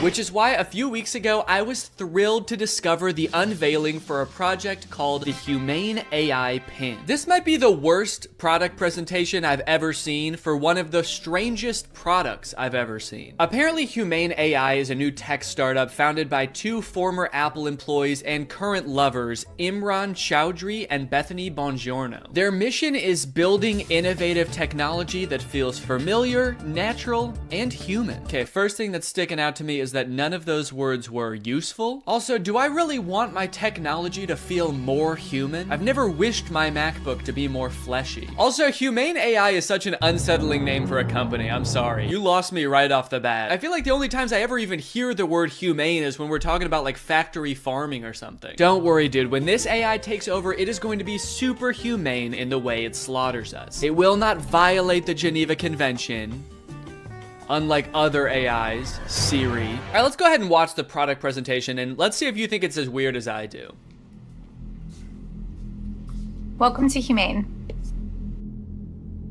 Thank you. This is the Humane AI Pin. Cool. It's a standalone device and software platform. So the intro does have a very threatening aura about it, doesn't it? The sterile white room. They're both so serious and they're unboxing a mysterious device. I feel like I'm about to be tortured for information. Oh. What is that? This is the Humane AI Pin, and it is the last thing you will ever see. Ah! It's a standalone device and software platform built from the ground up for AI. Okay, so it's some kind of mobile device. It's built from the ground up for AI, and I'm very excited for them to tell us what that means. It comes in 3 colorways. Okay. Got Eclipse, Lunar, and Equinox. Those are not colors. There's 2 pieces, a computer and a battery booster. Now, the battery booster powers a smaller battery inside the main computer. Okay, great. What does it do? And this is how we achieve our all-day battery life. Oh, great. It's got all-day battery life. That way you can spend all day. There are no wake words, so it's not always listening or always recording. In fact, it doesn't do anything until you engage with it. Okay, thank God. So it doesn't record me. That's good to know. For a second, I was worried that it almost had one feature. Who is this for? What kind of person needs to hear about what colors a device comes in before they'd even consider hearing about what it actually does? Also, 2 of the colors are black. You designed 3 colors and 2 of them are black. You couldn't come up with a 3rd color? Also, I'm sorry because I know that not everyone is super comfortable in front of a camera. It's not a skill set everyone has. But maybe you guys should have like hired a spokesperson or something instead of letting the world's 2 sleepiest CEOs do this product demo. The battery booster powers a smaller battery inside the main computer. Are they okay? This thing has all-day battery life. That's because it actually feeds on your life force. I've had mine on for 3 months, and you probably can't even tell the physical toll it's had on me. And your engagement comes through your touch, voice, gesture, or the laser ink display. Whoa, wait, okay. Holy cow. We have a feature. It actually does something. I will admit I was not expecting that. Why didn't you lead with that? I mean, I don't know what that is or what it does, but at least it's something. It looks futuristic. I don't know about the name laser ink display though. That doesn't sound very futuristic. The laser ink display. Sounds like a printer. It also comes with its own connectivity built right in. Our own humane network, connected by T-Mobile. Our very own network. That is T-Mobile's network. We were able to pack a lot of technology into something really small. Tell me about it, dude. I can barely even count all the technologies you put in this thing. You got the laser ink display, all-day battery, black. Is that a technology? They continue for a while just using buzzwords and vague expressions to explain what this thing does until like 3 minutes into the video when they finally give us a demonstration of something tangible this thing can do. Play the song How Music Makes You Feel Better. Doesn't look like it's making him feel better. We've partnered with Tidal, which you get out of the box. Okay, finally, we know one thing it can do. It can play music. And not just how you would normally listen to music either. You can give it little riddles to try to figure out what songs you want it to play. Play music written by Prince, but not performed by Prince. Give me songs written by first-born left-handed British women who have never been to Ibiza that weren't released on weekends or holidays. Can Alexa do that? I don't know. I don't think anyone's ever tried before. Got my music controls. If I go to the left, I can go back. If I was to go down, I can pause. Wow, okay, that actually does look a lot more convenient than using Tidal on my phone, but only because I don't have Tidal on my phone. After this, we do start to get some truly incredible demos using this product's advanced AI. When is the next eclipse? Where is the best place to see it? The next total solar eclipse will occur on April 8th, 2024. Best places to see it are Exmouth, Australia, and East Timor. Huh, that's weird. This NASA article says that that eclipse that's happening on April 8th is actually not going to be visible in Australia. It's only going to be visible from like the US. It actually seems like it's going to be nighttime in Australia during the eclipse. Well, what are you going to do? I mean, they're a technology company. They're not a space company. What would you expect them to know about the moon? They only named all of their colors after it. I hate to interrupt this video, but I have to tell you guys about a revolutionary discovery of my own. I just found out that for the past 2 years, I've been paying for Apple Music despite not having any recollection of ever signing up. I don't use Apple Music, but nevertheless, I've paid them like $200 without ever even having used their service. I think this is a pretty relatable issue in this age of subscription services. And something like this could be happening to you too, but luckily, today's sponsor, Rocket Money, is here to help. Rocket Money is the personal finance app that helps you cancel subscriptions, lower bills, and manage your money better. Rocket Money is super helpful with things like my recurring Apple Music charge, because not only does it help you identify recurring charges, it also helps you cancel them. You can actually cancel subscriptions right within Rocket Money's app with just a couple of taps. You don't got to worry about navigating the service's own website. You don't got to worry about pesky customer service calls. Here's why I think this is going to work for you, because Rocket Money has saved its customers an average of $720 a year, with over $500 million in canceled subscriptions. So to save more and spend less, join the over 5 million members using Rocket Money today. Go to rocketmoney.com/Danny or click the link in the description to get started today for free. And you can also unlock even more features with premium. That's rocketmoney.com/Danny to get started for free. Thank you to Rocket Money for sponsoring this video. And now back to said video. How much protein? These almonds have 15 grams of protein. Great. Those almonds for sure do not have 15 grams of protein. An entire cup of almonds has 20 grams of protein. This dude was holding like 9 almonds. Did I think he was asking about his whole hand? Because that actually might be accurate. I'm gonna eat it. Enjoy it. Guys, I hate to say it, but I don't think your thing works. You only asked it to do a couple things and it got 2 of them wrong. He does do a demo where he sends a text later in the video and that seems to work. Tell Andrew I'll be there later tonight. But to be fair, we never see the person receive the text. I got a weird text from Imran that just says, learned how to go potty big boy style. Interestingly, after people started to realize that all of the information in this demo was wrong, they actually re-uploaded the video pretending that the pin gave the correct answer the entire time. How much protein? A half a cup of almonds has 15 grams of protein. Don't believe it. That's humane propaganda. The AI pin allows you to shop in the real world. How much is this online? This is $28 online. Great. Buy it. That one is super confusing. It doesn't give you any information on where it's getting that price, where you're buying it from, when it will arrive. I feel like you need to give it at least some specifics, otherwise it's definitely gonna mess up your order. Go ahead and buy this book. Sending to Sudan. No, send it here. You didn't specify. Sending to Sudan. Shit. Now, if you're wondering how you can get one of these things, the prices range from $700 to $800 for the more expensive colors. And they're estimated to ship in March of 2024. Now, you might be thinking the price of $700 is a little bit high for this thing, but think about it this way. What other product on the market can so accurately tell you how many grams of protein aren't in 9 almonds? Okay, they've also got this little short film about the human experience using their AI pin. Isn't life about what we experience? What we smell? Can I eat this? Yes, dragon fruits are low in sugar. What is this thing, my mom? Can I drink this? Not before you finish your vegetables. And say please next time. What did you just call me? I am your pin, young man. Dude, I want to buy this thing just for that feature. I want to hold every object, creature, and human in front of this thing and ask if I can eat it. Do you need something from me? Can I eat that? Analyzing. Oh, no, you can't eat me. I'm a person, so. High fat content detected. Rude. 1 gram of protein detected. That can't be right. Tiny balls detected.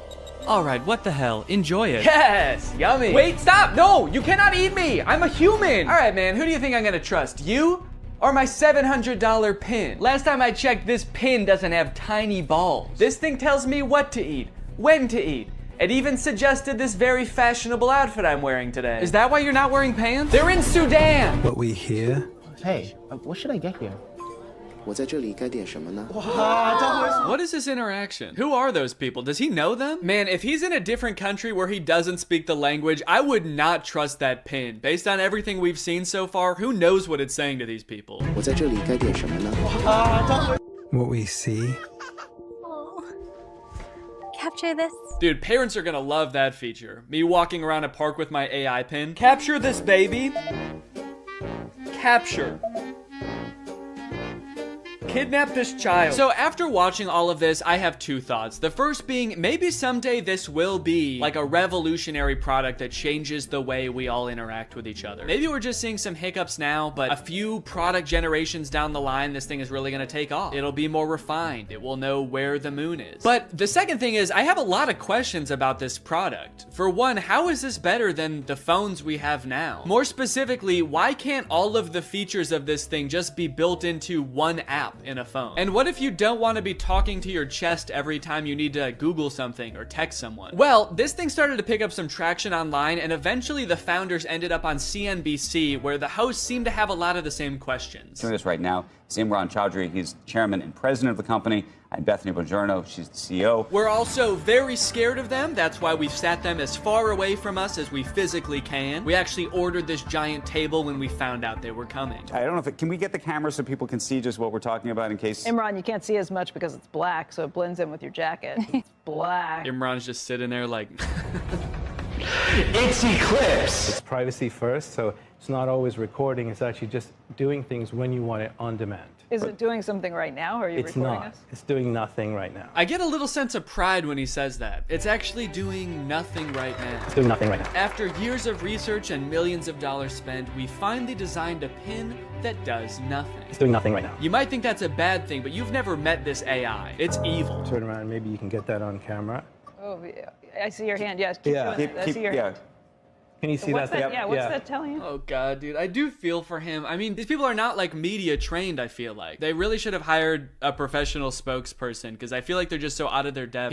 He's got like the worst camera angle possible to show this thing off. His hand is shaking. Imagine a little alert pops up on the screen that's like, high heart rate detected. Is Squawk Box the name of this show? I'm not familiar with it. I never heard of this before. Or is this some kind of jab at their device? Formal Apple designers peddle their snake oil Squawk Box. You can use it however you want. Like what? Like, what? Tell me something you would use that for. Okay, it sounds like this host is thinking the exact same thing as me. What is it? Tell me one thing. Then they just start like drilling them. They don't even let either of them finish answering their questions. They just like are bombarding them with reasonable questions about this device. That you've got in, stuff that you do just all the time. How would I know without seeing a screen? A user LED called. So that's what I want to ask you about. This is brutal, man. Let the poor guy speak. Just at least let him finish answering your questions, man. I mean, he's not actually gonna answer them. He's probably just gonna say AI over and over, but just let him finish his sentence. Sometimes I'll be at a meeting, right? And I'm sneaking under the desk to look at my email because and I can't say, hey Siri, tell me my email. I mean, that's actually a really good point. The only way to interact with this device is to talk to it or to use this weird clunky laser jet display, which I don't even think you can type on. So if you want to text someone, you have to say it out loud, which just does not seem practical at all. So is this device gonna revolutionize technology as we know it? There's probably only one way to find out, and that's that I'm gonna have to buy it and review it when it comes out. So let me know if you guys want me to do that, and maybe I will. I hope you guys enjoyed this video. If you're new here and you're not subscribed yet, make sure you subscribe and turn on my notifications to join Greg. I'll see you guys next time. Bye-bye. After MGK released his song Emo Girl and then followed it up by appearing in a bunch of insane interviews with Megan Fox talking about their love life, I think we're pretty good on MGK for a while. We don't need any more music. We don't need any more public appearances. We're good. We don't need to know any more about MGK's personal life. And folks, I think MGK finally took notice and he listened. He said, all right, look guys, I get it. No more music, no more interviews. I'm gonna take some time and I'm going to release a stoner comedy movie instead. So he hunkered down and he wrote and directed this movie Good Morning, which currently has a 0% on Rotten Tomatoes. We got a good thing going here. 2 movies in a row with 0% on Rotten Tomatoes. What's the opposite of a Renaissance man? You know how people, when people can like act and sing and direct, like Donald Glover, people call him a Renaissance man. MGK is like a Dark Ages man. MGK is a medieval man. Also, sorry if I sound sick. Sorry. The moment this movie starts, MGK, aka his character London Clash, gets kind of a weird good morning text from his girlfriend Apple. He's texting me. Oh, it's Apple. The text say, I wish I didn't have to do this through text, and then good morning, but she spells morning with a U. Now you might think that this would make London a little bit confused, but then realize, oh, it's just a typo. And you'd be right. He does have both of those thoughts. The problem with this movie is that the entire movie takes place between those two things happening. This entire movie is about MGK being confused about what those texts meant. Before he gets too concerned, he has to Google what morning with a U means. He's like, my fans are probably young enough that both of their grandparents are still alive. I should probably explain what morning is. Well, today should be interesting. Yeah, they let you know right away that this movie was written by a millennial. Well, today's gonna be kind of weird. MGK wrote the entire movie like this. So this just happened. Yeah, so the conflict at the beginning of this movie is that London thinks that Apple is breaking up with him. That text was a breakup text. Sorry to have to do this through text. Good morning, as in like happy morning our relationship? What kind of person is Apple that he assumes the text good morning means have a good time with your depression now? Look, this relationship isn't working. We're just growing apart. I just feel like you need to have a happy morning now. A happy grieving to you, good sir. When they introduce this character, she better be like wearing a top hat and carrying around a cane. It's gonna make a lot more sense when that happens. Good morning, good morning. Today might suck, guys. I'm adulting today. All right, guys, it's time to attend the MGK School of Acting. You're about to step into an ice-cold shower. How do you react when the water hits your body? Shiver! Grab your arms to make yourself warm. Okay, those are good answers. Let's ask Professor Gun Kelly. Ooh, sorry, you guys all get Fs. Your punishment? You have to look at MGK's ass. That is just horrendous. I never wanted to see that. You know why it sucks when you're going through it with your partner? You're not going through it with your partner. She sent you one understandable typo, dude. Everything's fine. You're fine. Yo, does this look like a breakup text to you, or am I tripping? Yes. Yeah, dude, take it from the weirdest looking man you've ever seen who falls asleep in his cereal mid-conversation. That's a breakup text. I don't mean to shame this man's appearance. I think Cody Ko looks great here. This is Cody Ko if TMG made hyperpop music. This man has never sent a normal text in his life. I'm surprised he wasn't like, no, that's about as incoherent and cryptic as I usually am in my text. You're probably fine.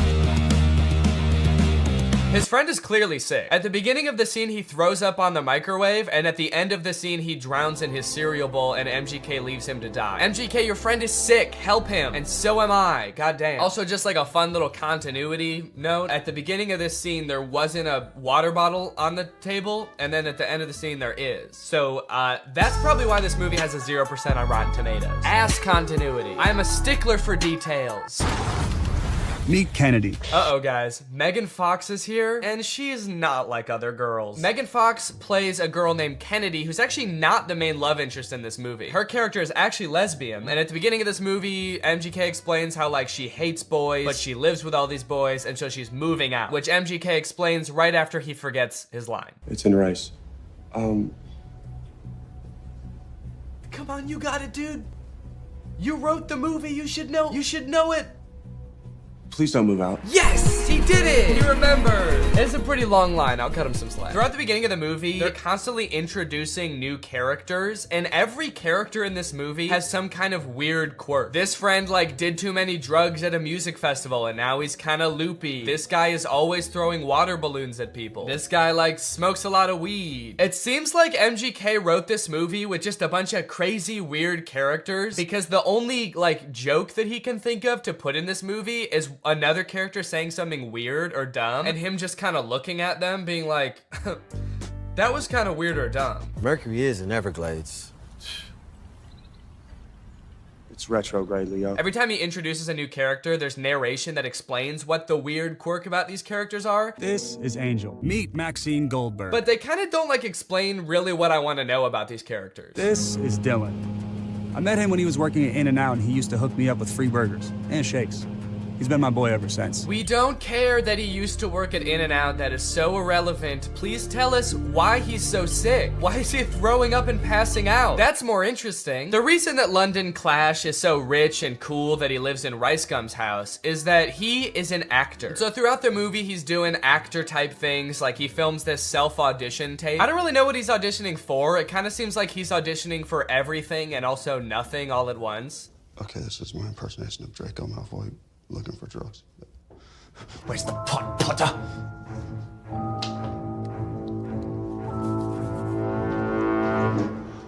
I don't like Draco very much. Honestly, this scene is pretty sad. I felt bad watching it. They don't explain what he's supposed to be auditioning for in this self-tape, but whatever it is, Jake Novak has a better chance of getting the role. I want to be the next SNL cast member. Now here's where the movie prevents the second conflict. That's right, this movie has two conflicts. The first is he gets that text with the typo, but the second is that today he has the biggest audition of his career. And no, it wasn't that self-tape audition. I guess they just kind of threw that in for goofs. He's auditioning to be the next Batman. I'm still waiting to hear from my agent about this Batman role. So, throughout the movie, London is faced with two equally important problems. The first, he has to prepare for the most life-changing, career-making audition of his life. And the second is that he's having a little bit of trouble getting a hold of his girlfriend. The stakes can't get much higher than this, folks. But Danny, can't he just prepare for the audition and then try to get a hold of his girlfriend later that day or tomorrow at the latest? No! They could be dead tomorrow, especially that one guy. He could die any second. They have to do both of them today. This movie kind of feels like a Lele Pons YouTube skit from like 2017, but instead of like 10 minutes long, it's an hour and a half long. From the sound effects to the uncomfortable silence between every spoken line in this movie. Why would you give me goat milk? I watched an interview. You said you like Go Milk. I can't tell if they're using the awkward silence for like comedic effect to like really hammer home that like, these guys are kind of weird. Or if the silence is more just because nobody knows their lines very well. There's another option that they edit in all these pauses in the movie because we're supposed to be laughing at the things that they're saying in the movie. So they added in nice little pauses for us to laugh. She left with the dude? A buff dude. And they had bags. And yes, they left together. In fact, it kind of feels like, have you ever seen people who have edited The Big Bang Theory so that it doesn't have the laugh track to show how like bad all of the jokes are? Who are you? Oh, I'm Denise, the new assistant manager. That's kind of what this movie feels like. Are your eyes all watery? Because I'm high. That's way better. Bazunga. It's so fitting that this movie feels like a bad YouTube video from 5 years ago because I'm pretty sure they filmed this at Rice Gum's old house. Did something happen in that house? Is there like a curse? 100 years ago, one of Hollywood's earliest YouTubers died in that house and now all the content that's created there is cursed to be mad disappointing. Okay, so now they got to investigate what's happened to Apple. London's phone is broken, so he can't contact her, so the only thing he can do is go looking for her. So he goes to the last place she was seen and talks to Pete Davidson. Did you see Apple? Yeah, she was just here like 2 minutes ago. Did she say where she was going? You know what? She did. She actually... No, are you fucking crazy? You guys never talk to me. I mean, the only reason you know my name is because it's on my name tag. Right there. B-E-R-R-Y. Barry. Pete Davidson feels like he's not really invested in this movie at all. He breaks the fourth wall a little bit too much in this movie. He reads his name tag like he's making fun of the fact that it doesn't say Pete Davidson. He's like, Barry? That's not my real name. My real name's Pete. It's funny because I'm very clearly Pete Davidson and not some guy named Barry who works at a valet stand. There's also a scene later on in the movie where he looks directly into the lens of the camera. I think they could have cut that out. Well, talking to Pete Davidson, sorry, Barry. It's just so funny that he's pretending to be Barry. Talking to Barry didn't get him any leads, so I guess that means now it's time to go to his audition. No, sorry. Sorry, he breaks into Apple's house to find clues? Find clues, please. Find clues of what? What might she have left lying around that would indicate whether she made a typo this morning or not? They find a bag of her fingers? She was missing her fingers this morning. That's why she fucked up the tags. Oh. We should probably call the police, right? I'm not breaking into my girlfriend's house.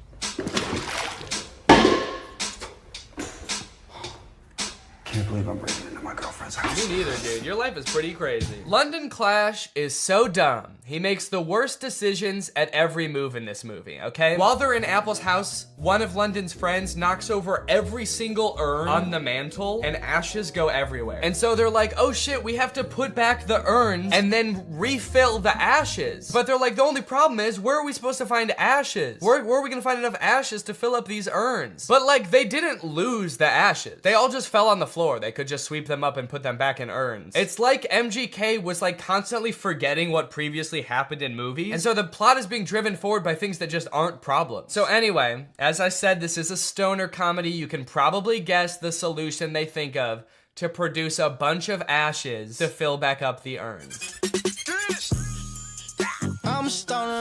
Yep. They're gonna smoke a bunch of weed. Bunch of weed. This movie's crazy. They're gonna smoke a bunch of weed. Well, at least this dumbass plan that doesn't make any sense is gonna result in like some crazy shit happening, right? Something funny's bound to happen now, right? Wrong. They just spend like 10 minutes having a boring ass smoke session on the couch. And then one of them tries to talk to a lobster. They really sat around writing this movie and were like, what's the craziest thing that could happen while we're high? And then settled on talking to a lobster. You know, since weed is legalized in a lot of places like California, where they filmed this, I feel like stoner comedies aren't nearly as like interesting or edgy as they used to be. You know, smoking used to be kind of like a fringe culture. It doesn't really feel like this is like, it's like that crazy or funny anymore. This is a scene of 4 adults sitting around a living room and obeying the law. Why did you spell it like that? It's a typo. Oh my god, it was a typo all along? Who would have guessed that? So I guess now the movie can end now, right? The movie can't end now, right? The movie can end now, right? There's 30 minutes left in this movie? What the fuck is gonna happen? What are they gonna do for 30 more minutes? Sit at a diner, apparently. So you're probably wondering how they wrap this whole thing up, huh? MGK missed his audition, he's not getting the role. His girlfriend is pissed off at him. How are they gonna wrap this movie up? Some sort of grand gesture that wins over both the director and the girlfriend? No, obviously not. That would make too much sense. London Clash gets the role because the director happened to see an Instagram live stream where London Clash gets punched in the face by Dennis Rodman, and the director just assumes that London Clash did that because he wanted to like impress him or something. It's a whole other plot line that I didn't really go into in this video, but it doesn't make any sense in the movie either. So he's got the role, now the only thing left is to get the girl, which he does by sending her a text at the diner being like, can we talk? And she's like, sure. And so they're driving to meet each other. He's texting her the whole way. He's texting and driving, and they get into a car crash, and then they are both paralyzed. That face says it all. That just happened. That's the resolution. He almost murders her. Irresponsible. He was texting and driving and he almost murders his girlfriend, and that's how it ends. After the credits roll, there's like a fun little blooper reel where we get to see the actors like messing around and not knowing their lines very well, which would have been a lot more fun if I hadn't felt like I had just watched an hour and a half of exactly that. Well, folks, what do you think? From rapper to pop punk icon to writer, director, and actor extraordinaire, which do you think MGK did best? Leave it in the comments down below. What do you think he'll get up to next? It's anyone's guess at this point. Professional fencer? Or maybe like a chef? He'll start just making food. That might be kind of sick. And you know what? All he would need to get started is HelloFresh, America's #1 meal kit and the sponsor of this video. Guys, I love HelloFresh. They send you fresh, quality produce from the farm to your door in less than a week, so you can savor delicious summer flavors right from home. I love getting a HelloFresh box because you know what it means? It means I don't have to worry about what I'm gonna eat for dinner every night. I'm not gonna find myself driving to some fast food chain to get a quick meal, because I know I've got a quality meal that I can whip up in like 35 minutes right at home. And I know it's gonna be tasty, I know it's gonna be healthy. If you're trying to stick to a particular health goal, HelloFresh has you covered because they have veggie options, fit and wholesome options, and pescatarian options. So HelloFresh fits a variety of lifestyles. Their plans are super flexible. You can pause 1 week if you want to, you can add more food 1 week if you want to, and even if you're on vacation, you can change the delivery address to deliver to your vacation destination. And then you can have home-cooked meals when you're at the family reunion. HelloFresh is the very first carbon-neutral meal kit company, and nearly all of their packaging is recyclable. They help cut down on food waste because they send you pre-portioned ingredients so you're only using what you need. So if you want to check out HelloFresh and have a flavorful summer, then head on over to HelloFresh.com. Use my code TrulyGreg16 for up to 16 free meals and 3 surprise gifts. That's HelloFresh.com. Thanks to HelloFresh for sponsoring this video. Thank you to you guys for checking out HelloFresh. Now I'm going to do the outro of this video. All right, you guys, thank you for watching this video. I hope you enjoyed it. If you're new here and you're not subscribed yet, make sure you subscribe and turn on my notifications to join Greg. Greg is what I call my audience here on YouTube. We're the biggest and happiest family on YouTube. That is a scientific fact. Please do not look it up. Please do not fact check me because facts don't care about your feelings and I don't care about facts. All right, I'll see you guys next time.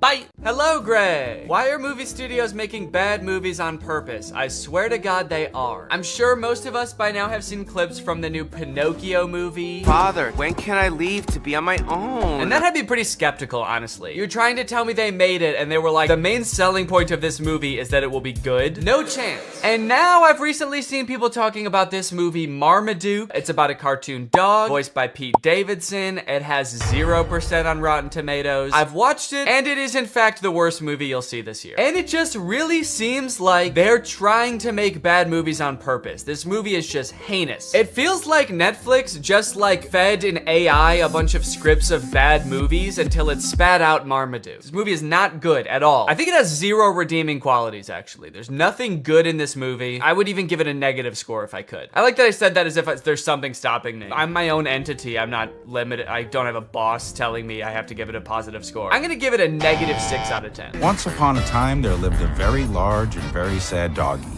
His family got mad at him just for being himself. We begin with a narration from Pete Davidson himself, who could not sound less interested in explaining the exposition of this movie. Marmaduke was some fucking dog, dude, I don't care. I'm dating a Kardashian, man. You think I need this? I personally don't have a problem with Pete Davidson. He's a funny guy. He was not up to the task of being the main character in this movie. This is a cartoon dog. You need someone with like a crazy range. Pete Davidson's emotions range from high and pleased down to high and indifferent. That's about all the variety you're gonna get out of Pete Davidson. After watching the movie all the way through, I'm not even 100% sure that Pete Davidson even knows he's in this movie. I haven't seen Pete Davidson do any promotion for this movie. I don't think he's done interviews talking about, you know, getting into the role of Marmaduke. I would not be surprised if they just like took audio excerpts of Pete Davidson from like other TV shows and just like found a way to make a movie about a dog around them. You can't ban me from Billy's party.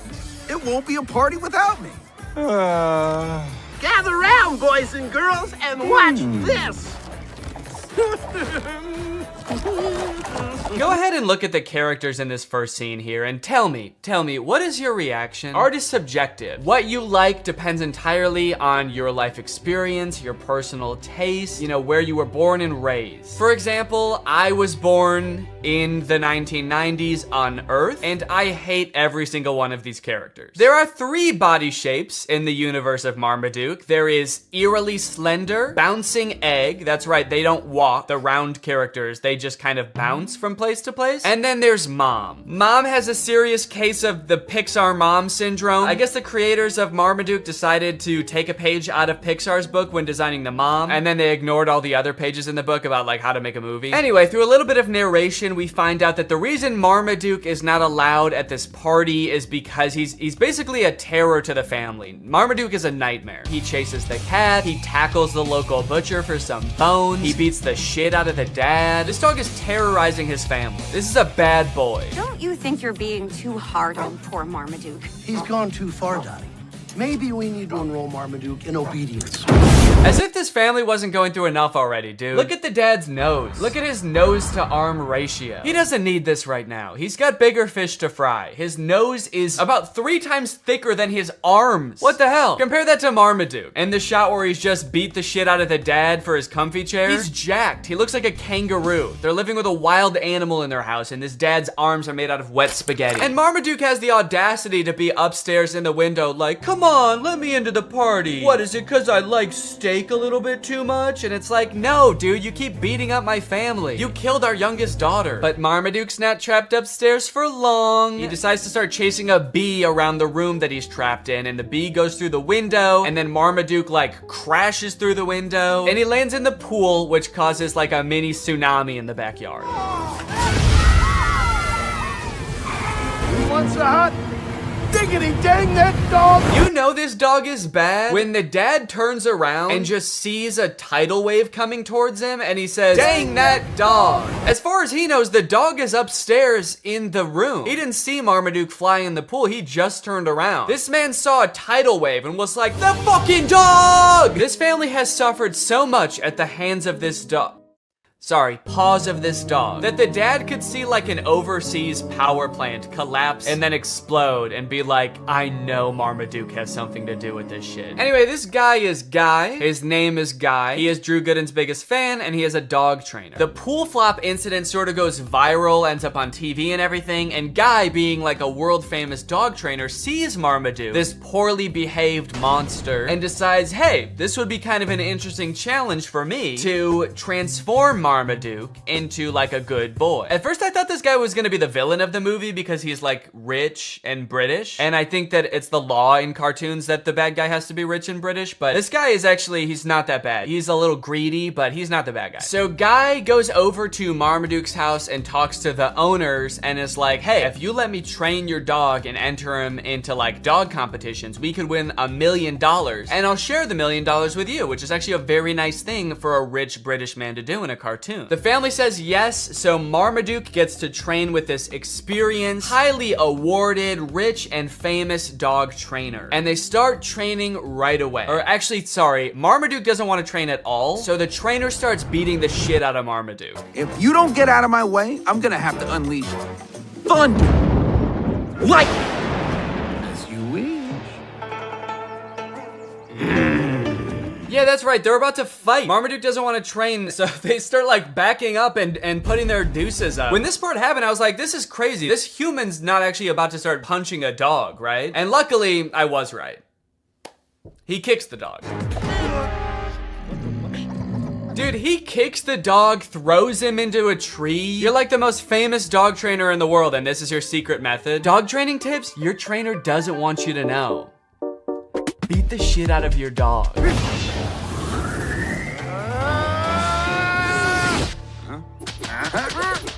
That's enough for today. That's enough for today? You didn't do anything. You just hurt a dog. You didn't teach him any tricks. He doesn't even know how to sit. All right, the first trick we're gonna learn today is how to dodge a punch.